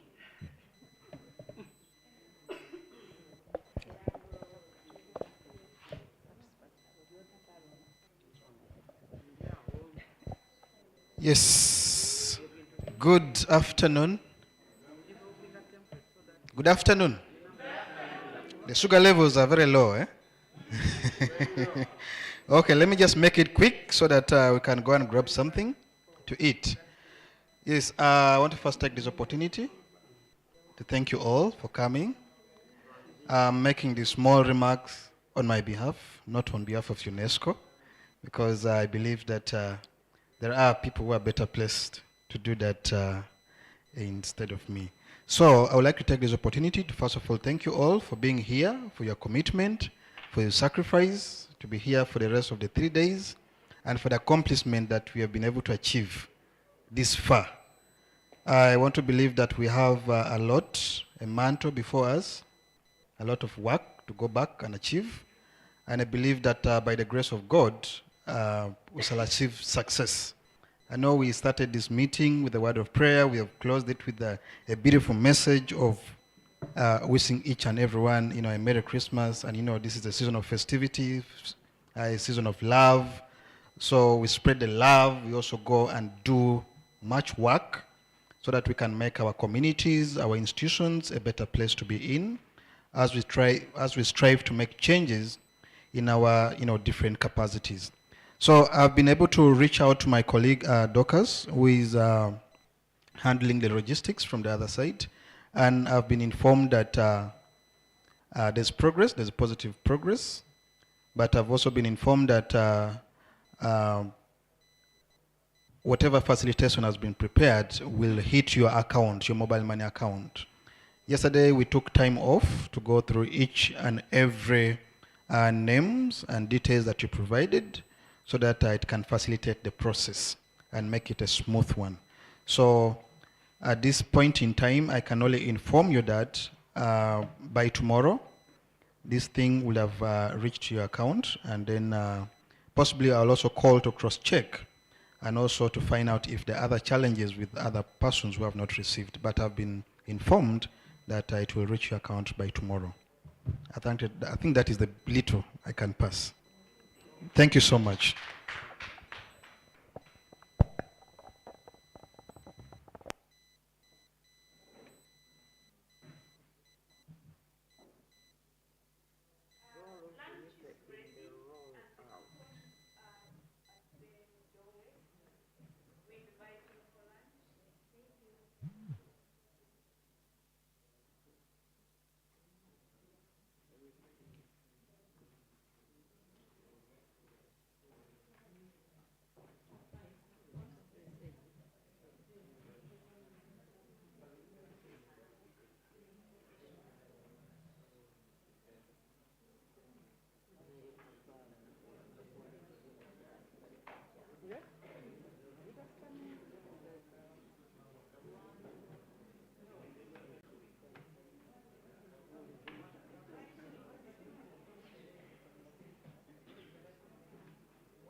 done.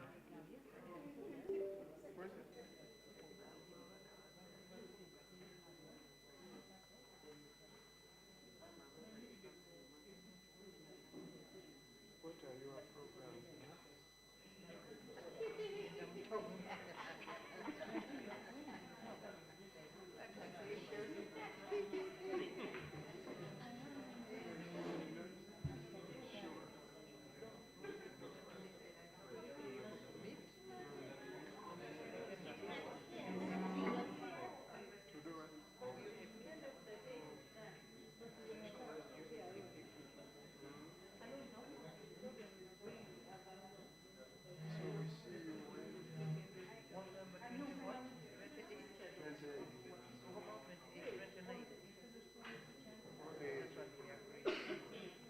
I'll give you a call.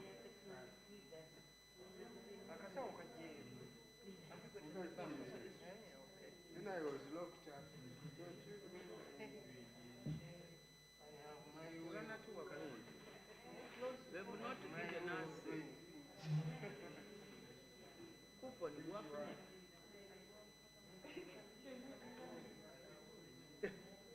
Tetulye kyamisana tunabeera awo.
Ekyakubiri ekyalina kulina kisa amaaso ga Katonda. Abalala tebasobola.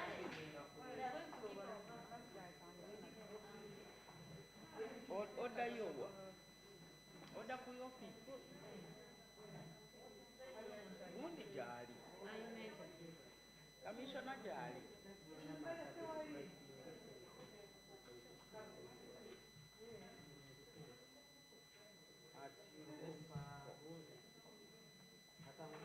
Kane Mr. Kibalama, obadde bakunoonya okulijesta linga. Omwami yaza n'ambuuza ne mugamba essimu nagyerabidde simanyi bwemunoonya. Ng'agamba mbu tobawandiise mu kitabu. Okay.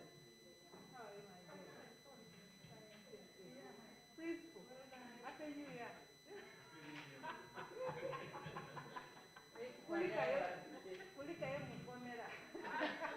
Ejje mu ddembe.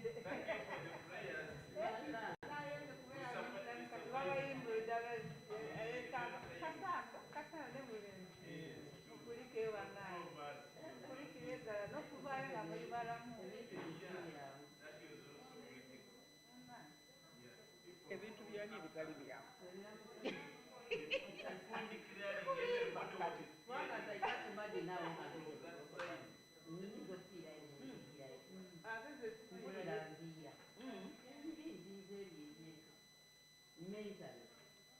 Nga tosobola kutambula.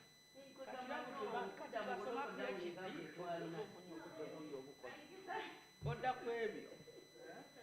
Natwale switi zange. Oba ofunye tayimu enkola. Nze nange analysis yange nagikola ekitabo kyekikya nemye to finish naye nga nagimala.